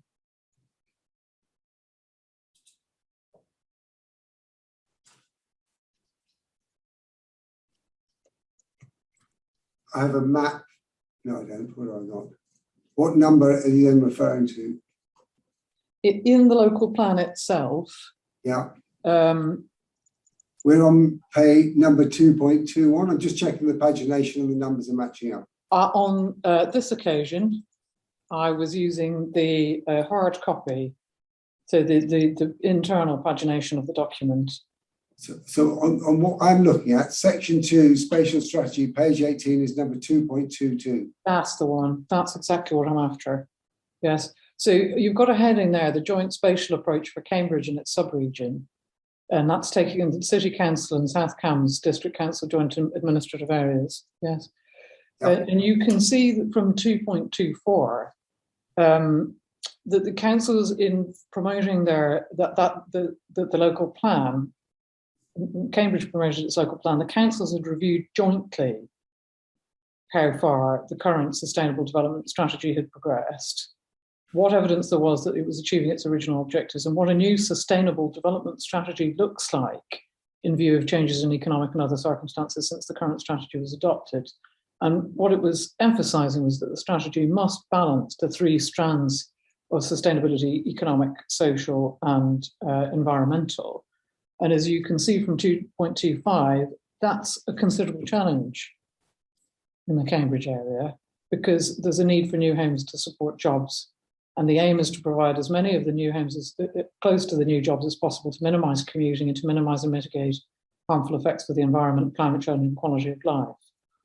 Yes, so this is its overall strategy.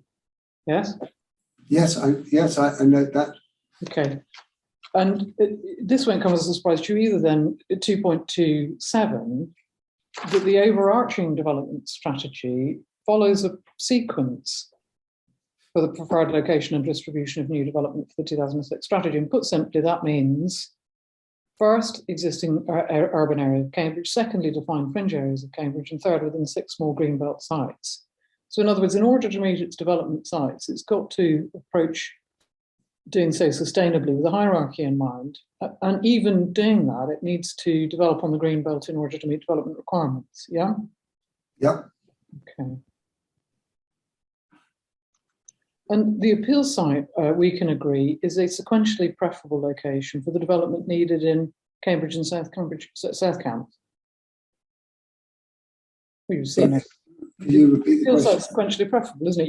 You've just seen it, and it's not controversial. Yeah. Yeah.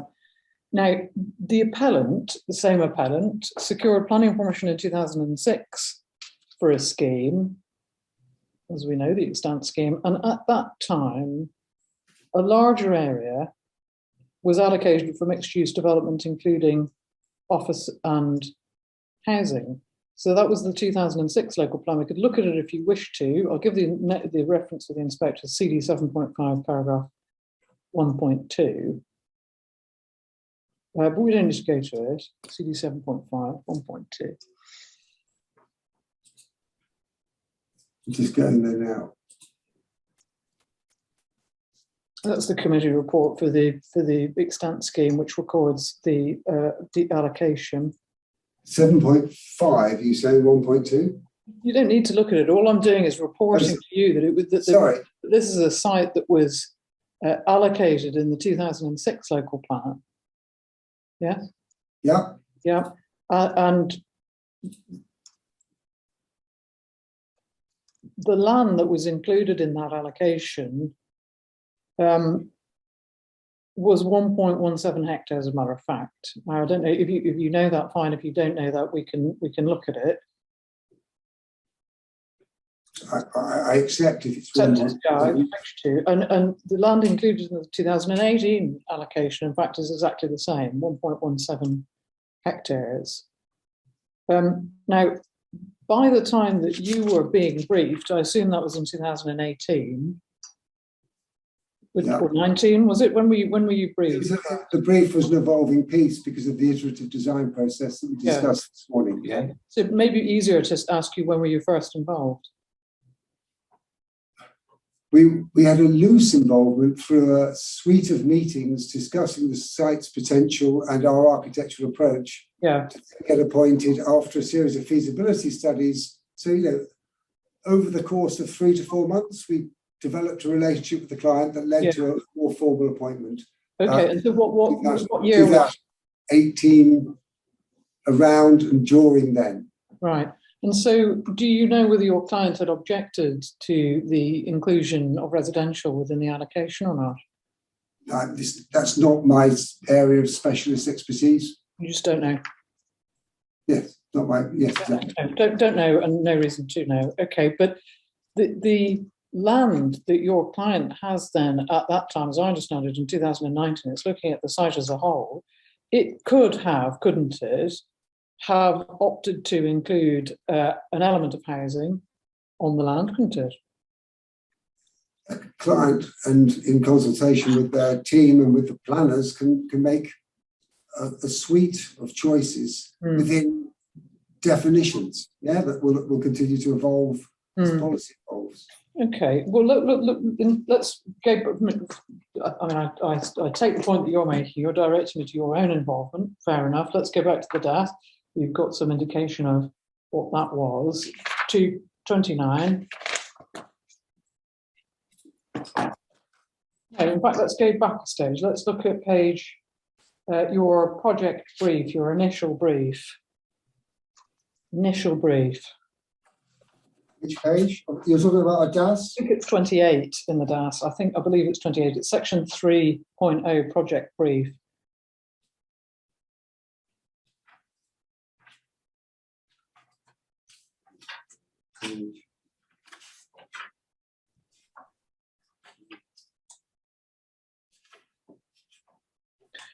Should I take it from what you've said that it wasn't part of your brief to provide advice to the client on the mix of uses to incorporate?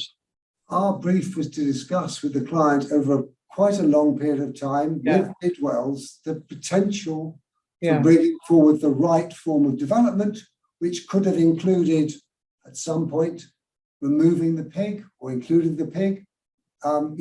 Lots of options were discussed as to how to occupy the site, which is very common in the sorts of projects we work on, that there is a journey to develop a brief in a collaborative engagement with Bidwell's, local specialists, and obviously in discussions with planners and a reading of the direction of travel within the place and how that impacts upon the site.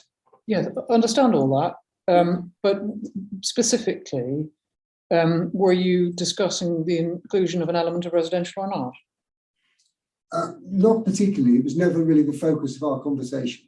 Well, was it considered at all? Not particularly, no.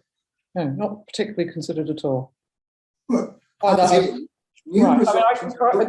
come as a particular surprise. Sorry. As extent consent, we looked at retail programs for the ground floor that fell away, and we moved to food and beverage. We looked at different models for dividing up the site. We looked at a tall building to the south. Yeah, so we went through numerous options, exploring the site's potential in terms of townscape, but the use was generally focused on a exemplar office building, as I've already said. Yeah. Or buildings. Yeah. And the retention eventually of the public house.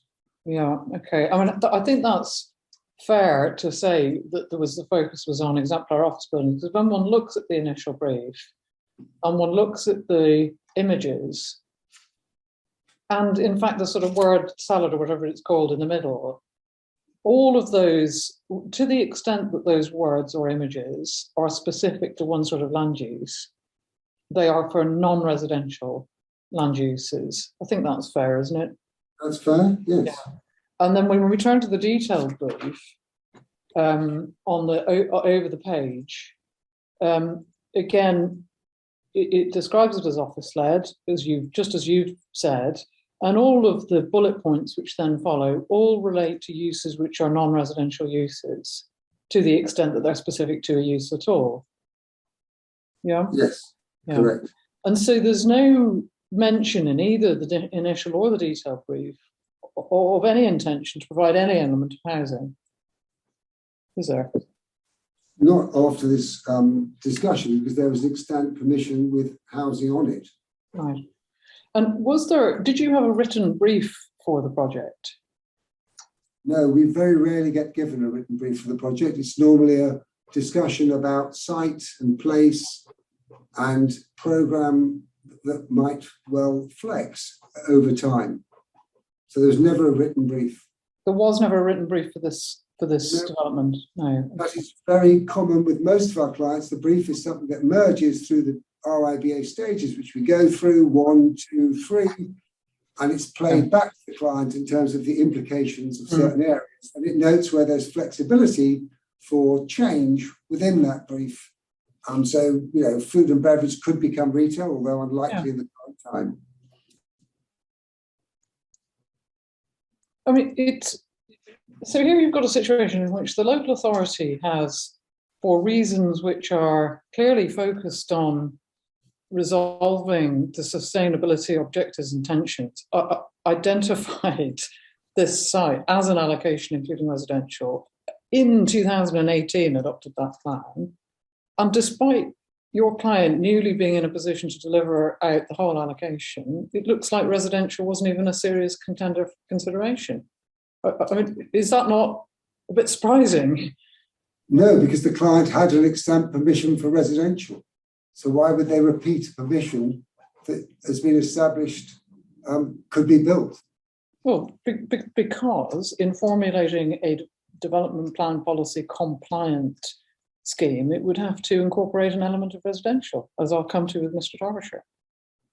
Well, I'm sure you will come to that with Mr. Derbyshire, but my point is the brief we're developing was a critique, as you might say, of an extant consent done by Mr. Tim Quick, which involved the Botanic House that had been built out. The client was then considering, bearing in mind all the development that has come forward from Station through to Hills Road, a different use that would address another need within Cambridge that no doubt you'll discuss with those more expert than me in the needs of Cambridge as well as the policy needs of Cambridge. Yeah, okay. Just while we're on the subject of omissions, now I have looked and have not found, it may be that the fault is mine, it may not, but you can help me with this, I think.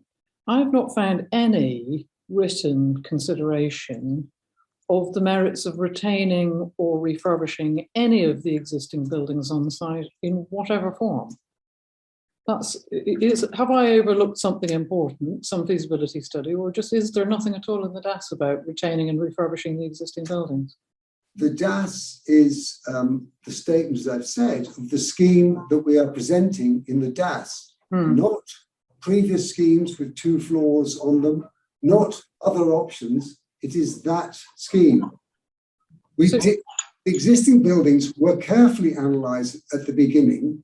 They are detractors in the conservation area, which we've obviously discussed at some length this morning. So there was no merit seen in keeping them. We have retained a number of structures throughout our time as a practice, and embodied carbon is an important component. Equally so, the current car policy means the site would have cars, so we have to dig out the ground to remove cars from the surface in the unsightly view you'll see of the existing condition, as per the extant consent. And what that does is that liberates the ground for public realm and other uses. So maintaining the pass their sell by mean, tight gridded office buildings was assessed but almost immediately unable to be achieved if we were to have a core ambition, which was to release the site for public realm, the market hall entrances, and new uses above. Well, otherwise, we have a car park on the site and grade car parking. Now, I want to just go back to the question that I asked you, which was that whether there's anything in the DAS which explains or provides any analysis in relation to the refurbishment or retention of buildings. Now, I think in a way you've said, no, there's nothing in the DAS, but there's good reason for that. Can I just then ask you this? Is there anywhere else in the application material that's before the inspector which provides any assessment of the merits of retaining and refurbishing any of the buildings on site in whatever form?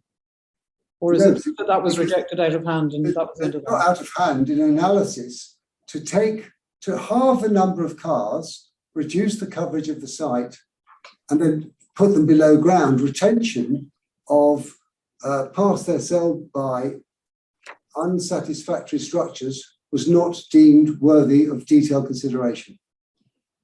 Right. And so just being absolutely clear about this, wanting a nice clear answer, that it's not that I've overlooked it, it's that there isn't any written material which addresses that subject. That is not nothing in writing. That's not the focus of our work. No, indeed.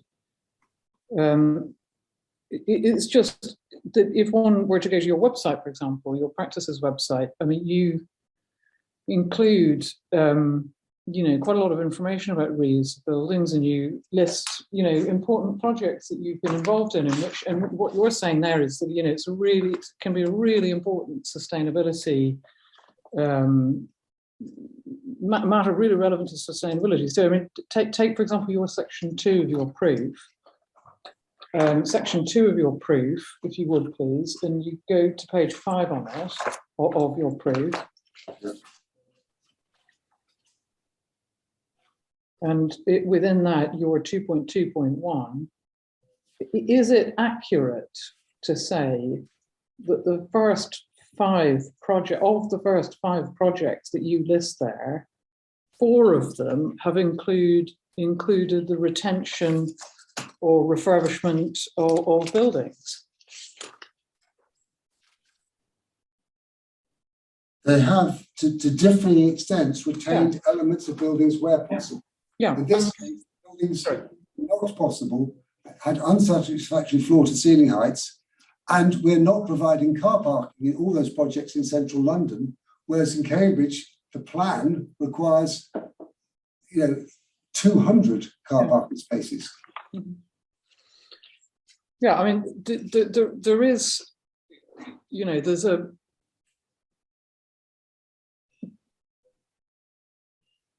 it's a sort of starting point, isn't it, in terms of sustainability, is reusing and refurbishing if you can. But I mean, it does seem to have been a fairly fixed element of the brief. I hope I'm being fair about this, that it would be one fixed element of the brief, with the exception of the Flying Pig, it would all be new build.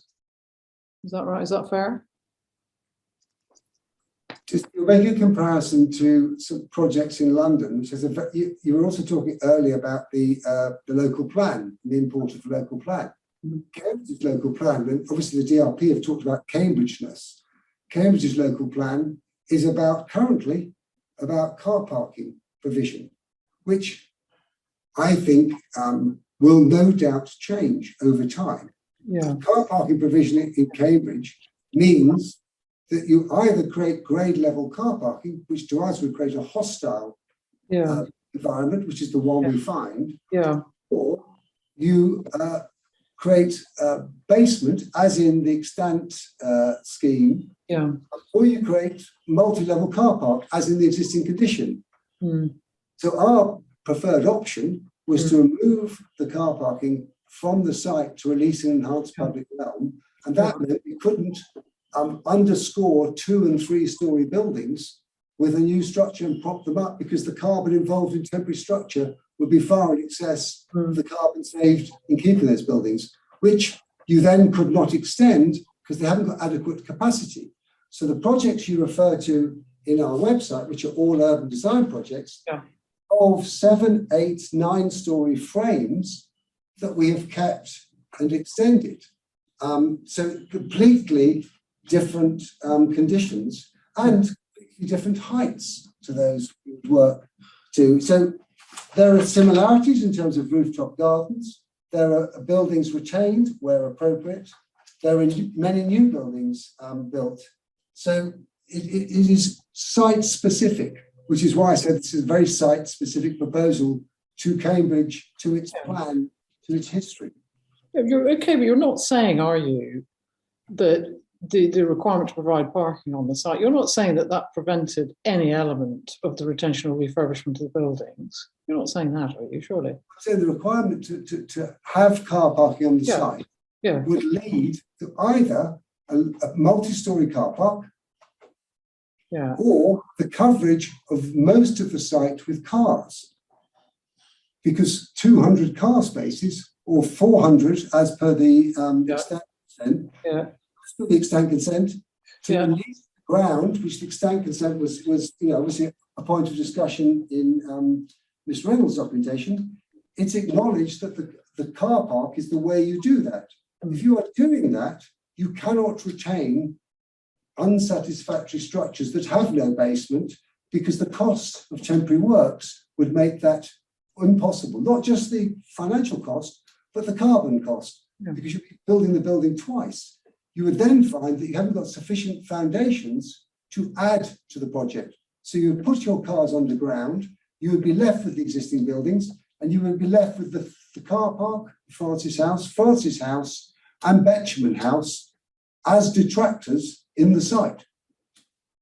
Because no client is going to take those buildings and resituate them, because there's not adequate area to move forward and bring this important site towards development. I hear that what you say is that there are ways of incorporating car park other than by surface car parking, and I've heard all that you say. There's obviously nothing in writing in front of the inspector which shows the evaluation of that as a prospect. Instead, we've got new build, and what I put to you is that in evaluating the great weight that you claim in terms of sustainability benefits, the inspector is entitled, isn't he, to reflect on the fact that the retention and refurbishment of buildings has really not been the focus of this project, and he's got nothing in writing to explain the thinking. As I said, the retention of the buildings with the desire to create an enhanced public realm and change the 3 urban detractors requires us to place a basement to release the ground for cars. And therefore those buildings, which are not significant in terms of actually amenity either, or their ability to be naturally ventilated, or their ability to be serviced properly, or to get lighting. So there is no reason to keep those buildings, particularly as they are detractors. Okay. Obviously, the Botanic House is a fine building, and the pub has an important role. Okay, I'm going to move things along now. So I'm going to just ask you to go a couple of final points. Then we're going to go to the your proof, section 5, brief and consultation. We can agree as a matter of fact that in terms of alignment with local policy, no mention there is there of the residential requirement within policy. Page 27, alignment with local policy, no mention at all of providing residential use. So my proof, page. Your proof, Yeah. page 27. Sorry, my enthusiasm to keep Just moving around the time I set myself. 5.1 in the brief, matter of fact, nothing in there is there about the need to provide residential use in accordance with policy. Is there? No, because there is a view which will no doubt be discussed with my colleagues, right, that the commercial use is inappropriate and that there is an extant consent with residential on. So we would not want to be repeating that. We're exploring an option that we think works with the evolving situation in Cambridge, which is an area of major opportunity at a focal point of Hills Road and Station Road and the new developments that move from the station, down to this site. So just wanting to be clear about this, one of the principal reasons for not including residential within the site is you don't want to repeat the content of the extant consent. Is that right? There is an extant consent that has residential. Yeah. So why is that inconsistent with providing an element of residential within the appeal proposal?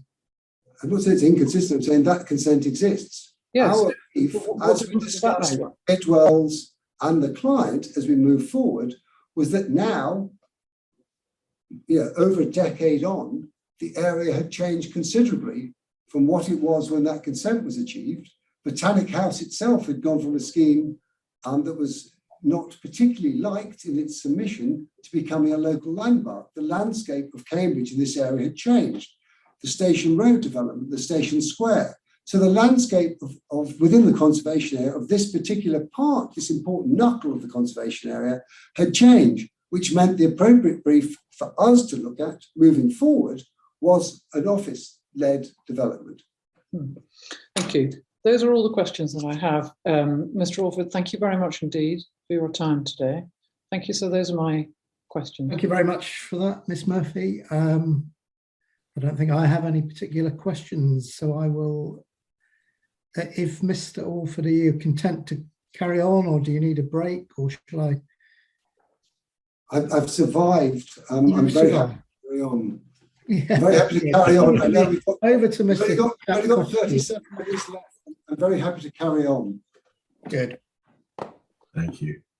Well, I've just got a few questions in re-examination. So I think I heard you say you didn't have any questions yourself. So thank you very much. So my re-examination, just a few points, Mr. Alford, in re-examination. I'm going to try and track back, and these points will come up in the order in which they were raised by Miss Murphy. So just have to cast our minds back, actually almost to the beginning of the cross-examination. And a question was put to you, but it was prefaced by these words, that you had set a very high standard for yourself in terms of the quality of the design that you wish to bring about here, Mr. Alford. But the question which arose, which my own friend said she'd come back to later on, was, have you got the basics right? Have you got the basics right? And I know just now we've been looking at the brief and so on and so forth, but I wonder if you can just help, please, I mean, were I to ask you to just respond to that point, which wasn't then put to you in those terms later on, have you got the basics right in relation to your approach to this site and this scheme? What would you say, please? I would say that in the 30 odd years we've been practicing, this is only the second public inquiry I've been to. We would not come to submit a planning application if we didn't have the support of what we think are the key stakeholders. In this case, the Garden, Historic England, and the local authority. Of course, we are serving our client, but we're also serving the City of Cambridge long term. And we believe we've got absolutely got the fundamentals of a long-term opportunity for transforming this site absolutely right. We're providing outstanding quality workspace, and we know from our experience of providing speculative buildings that have been occupied by numerous tenants at numerous scales that we can deliver the right kind of floor plates, we can deliver the right kind of amenity with gardens to the roof that will supply and service all the tenants. We can also help grow the SMEs that are going to be vital for Cambridge with our ground floor and potential first floor incubator areas. We can also provide some useful enhanced public realm benefits, not just in terms of the quality of the space we provide, but the three detractors we remove and the unsatisfactory condition. In terms of the massing of the building, this is a sensitive site. And we were delighted, having gone through a pretty arduous selection process, to be selected to work with the client and their consultants to take the project forward. And we're absolutely sure that the collaborative consultation we've got over the last 2 years has allowed us to produce a group of buildings, 2 of which are new, 2 of which are retained, to make an outstanding campus that will attract the very best of bright businesses, new and old, to this key site in Cambridge, but will also work well with its neighbours, not just immediate neighbours of the house, Botanic House and the Pig, but across Hills Road, because it pulls back. Its engagement with the garden, supported by the Botanic Garden, is an enhancement on the existing consent, and improvement clearly on the existing condition. So, this has been a huge journey, including obviously the process we're in now, but one that I'm happy to go down because I think we're going to have the potential to deliver a really special, unique piece of architecture for the great city of Cambridge. Thank you very much indeed.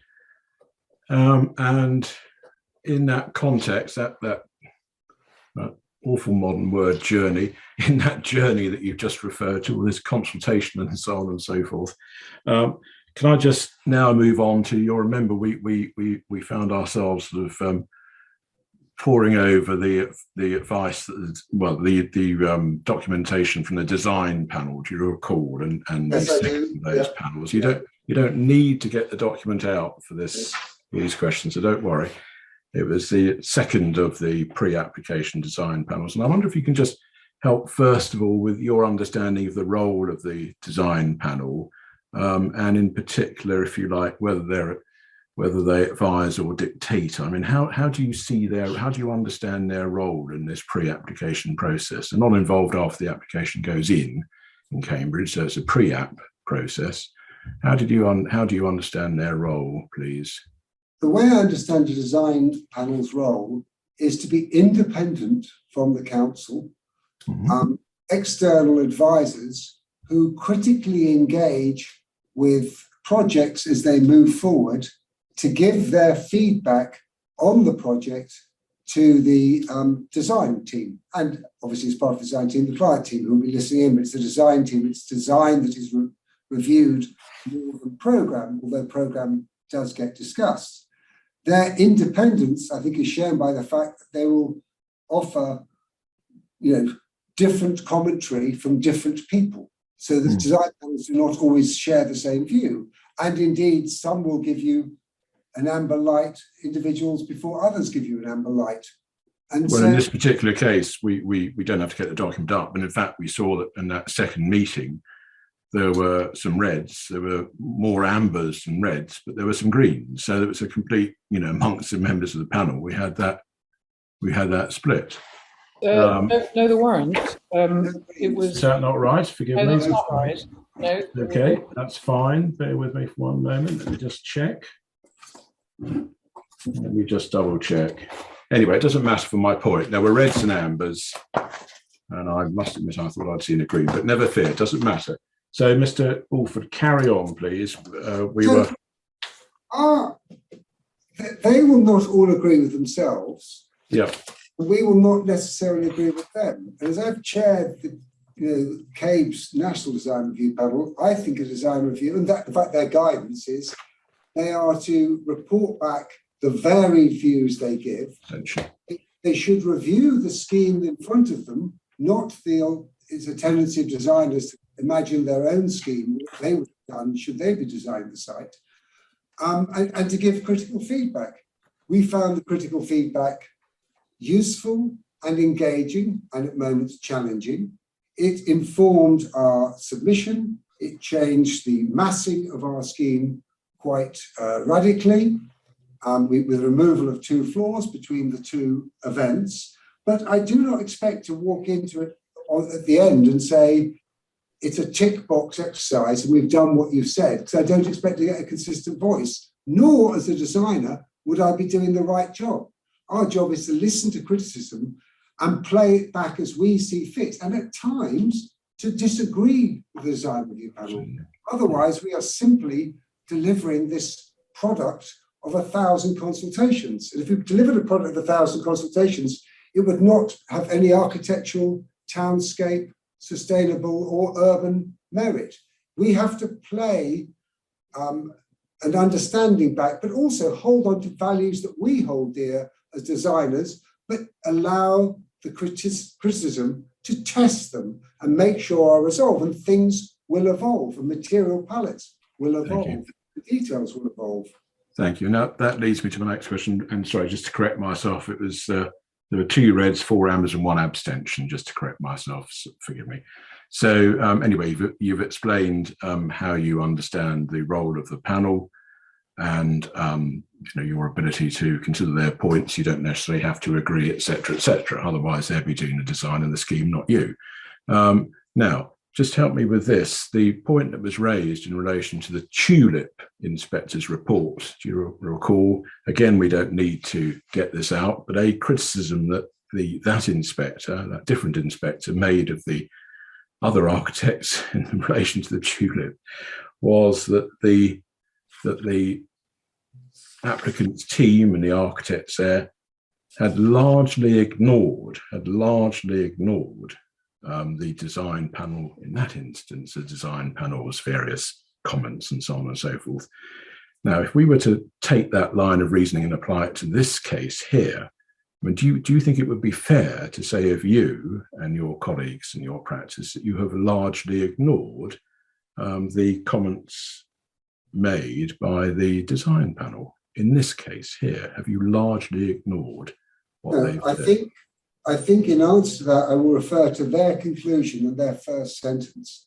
The panel appreciates the design team's careful response to the previous review in March. By reducing the proposed height of both buildings by 2 stories, the scheme appears less dominant, which is a significant step forward. Yes. Now that's between the first and the second panel. So if we now so plainly they themselves recognise that you'd carefully responded to their comments first time round. So that's a good start. Second time round, they still have comments, as we know. Miss Murphy was, very diligent in showing us their various comments earlier on. And my question therefore relates to that second set of comments from the design panel. Did you ignore them either largely or otherwise? That's the point. They noted that they would urge us to look at resolving the remaining design challenges, which included enhancing the setting of the flying pig and a clear identity of the pub to improve its engagement with the community. So what's happened after that, this is their summary. In detail, what happened is we further reviewed and refined the public house in terms of detail, and that carried on, and its garden and its setting, and the height of the wall varied with feedback about balancing acoustics versus green amenity. We developed a rusticated detail at the base of both building B and C, and at the top to kind of mark the end of the 4 and the 6 story components of the building and give us kind of almost a 21st century cornice. So we also brought the entrances forward a little bit, and they splay out of the shape a little, slightly larger radius to accentuate entrance. And there were some further refinements of the planting and the kind of landscape detailing around. So a significant amount of detailed engagement was done to bring that work forward. And some of it was also our own view of further refinement. It doesn't stop with a design pattern. Indeed. Thank you very much indeed. So can we now move on to something rather different, which is the treatment of Botanic House in the appeal scheme? And if we could take the DAS to hand, the design and access statement for the appeal scheme. Do you remember you've got that, I think, as a separate document? Yes, July 2005. No, of the appeal scheme. Sorry. Yeah. Right, yes. I don't want to go back to 2005. No, fine. Thank you. I have my document, yeah. Good. And you might recall that you were taken to page 17 of that. This is in the hard copy document. Sorry, are we in the design and access statement for this scheme? Yes, we are. Page 17. My learned friend, Miss Murphy, took you to page 17 of it. And do you remember, bottom left-hand corner of the page, very last sentence, last paragraph, there's reference to the idea of creating a unified landmark. And the point that she was putting to you was that in some way it was an intention of this scheme to, if you like, have not just Botanic House as a landmark, but the entire scheme as some form of unified landmark. And that was the point that was being put to you. And my learned friend didn't, I don't criticise her that much, but she didn't take you to where that subject is actually dealt with specifically, and that's page 52 of the DAS. Can we just turn to that, please? Page 52, 52.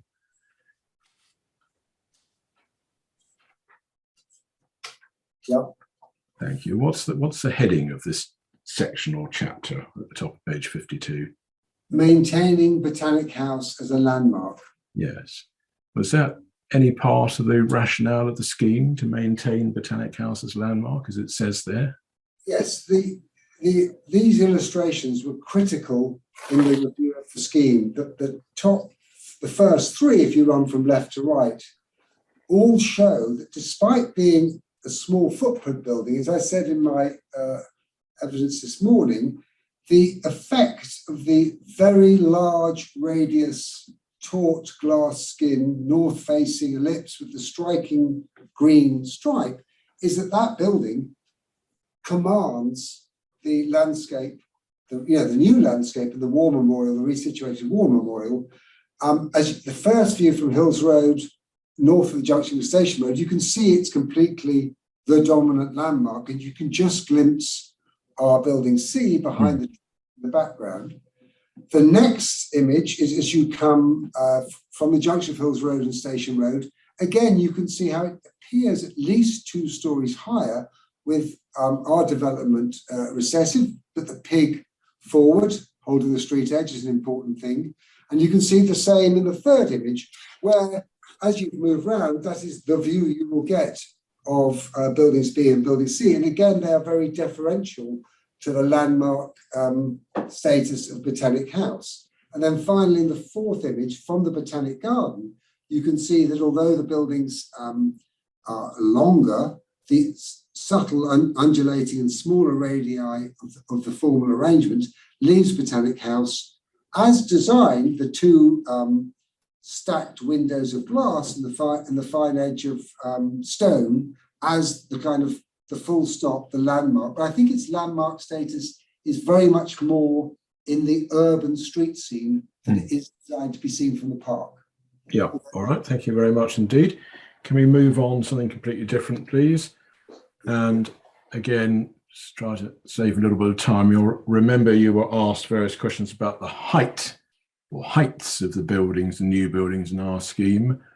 and also the footprints of the new buildings in our scheme. And you made a number of observations. We did it by, or you and Miss Murphy did it by reference to Miss Reynolds' appendices figures, but we didn't get those out. I just really want to ask you a broader question in re-examination, which is when the inspector, I think it's now going to be the week after next, when the inspector has his walk around the area, and this part of the area of major change, in particular, say, walks from the station along Station Road to the junction and then Botanic House, and then there's our side.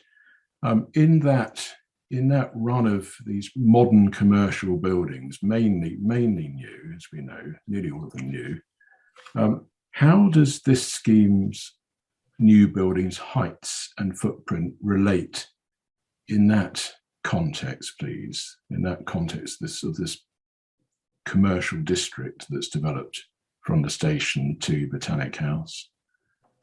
So the building's heights will be lower in building C, probably similar in building B. So that's 6 stories and setbacks. I think there are some larger buildings towards the station. Yes.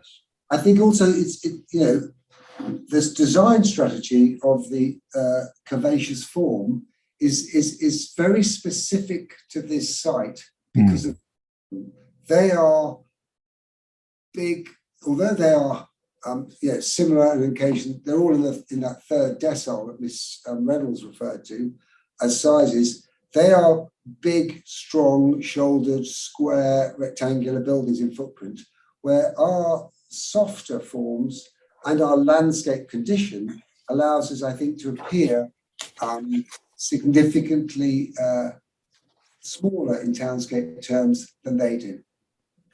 Yeah, thank you very much indeed. Good, we're almost there. And almost there now. I just want to move on to after lunch. You might recall we went to various passages in the townscape and Bidwell's townscape and visual impact assessment. You recall there was a run of views, 17, 18, 21, 21A. I think there might have been one more, but a number of views of the situation with the proposed scheme in place from the garden, from the Botanic Garden.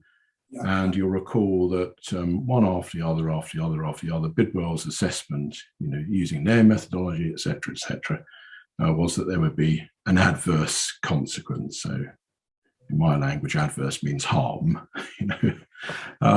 So, can I just have because you're not the author of that document, and you weren't asked by Miss Murphy whether you agreed with what's written on those pages.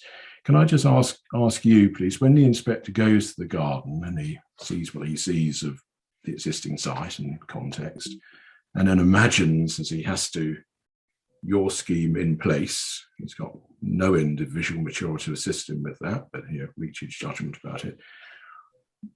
What would you say as to whether he, the inspector, imagining in his mind's eye your scheme in place compared to the existing situation, what would you say to him as to whether the new scene would be one which is harmful, worse than, adverse compared to the existing? Well, what would you say, please, as the scheme architect? I recognise they are technical documents that address the technical analysis. Yeah. As the designer of the building, I would never want to bring a building to a site that does harm. I would always look to make a building that enhances the setting and the condition in an appropriate way. There was a reference to Starkey-Tex. My view is that this building is about being a subtle, elegant backdrop building to the landmark Botanic House, and a huge commitment in technology, structure, and three-dimensional form to create these soft, smaller radii forms that make a completely unique building that addresses the particular condition of the Botanic Garden. So as a designer, I have every belief that we will be making a building that will become part of its place and part of the successful history of the regeneration of this place. And it will do the right things, which is to be a backdrop, but one that if you look at it, you will enjoy. but in most of your wanderings through the garden, it is just a glimpse. And that is how it should be. Yep. Backdrop you'll enjoy. Thank you very much indeed. Good.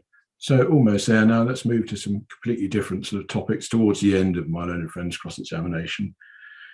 And I'm going to try and just group 2 points together to then ask you a question. So you'll remember you were asked various questions springing off Miss Reynolds' criticism of the public realm and servicing movements toing and froing across the public realm, etc., etc.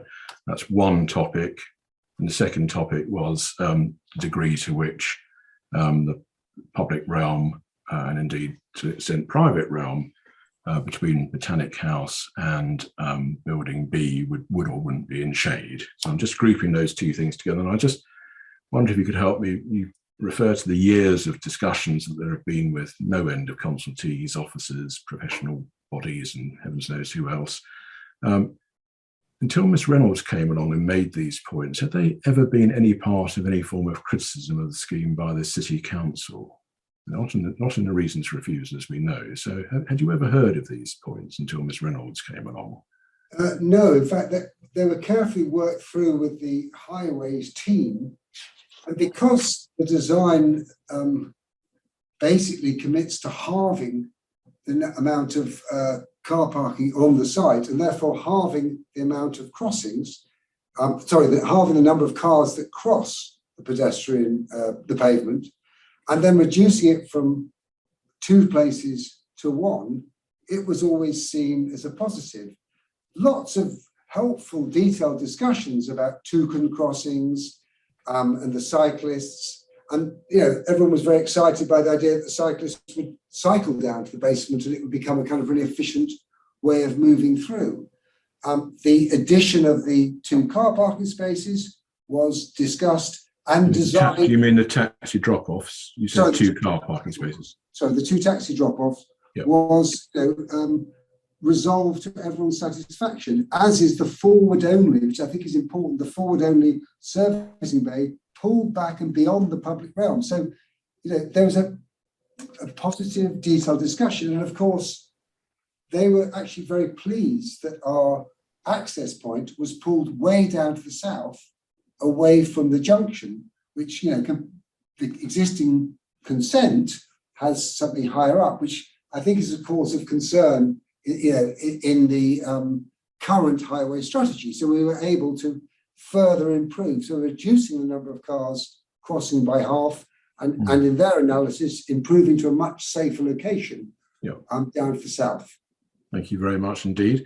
And then penultimately, again, in similar vein, until Miss Reynolds came along and expressed the views that she has about the notion of retaining the detracting buildings on the site, acknowledged to be detracting buildings on the site. So Francis House, multi-storey car park, Betchman, etc., retaining those buildings on the site.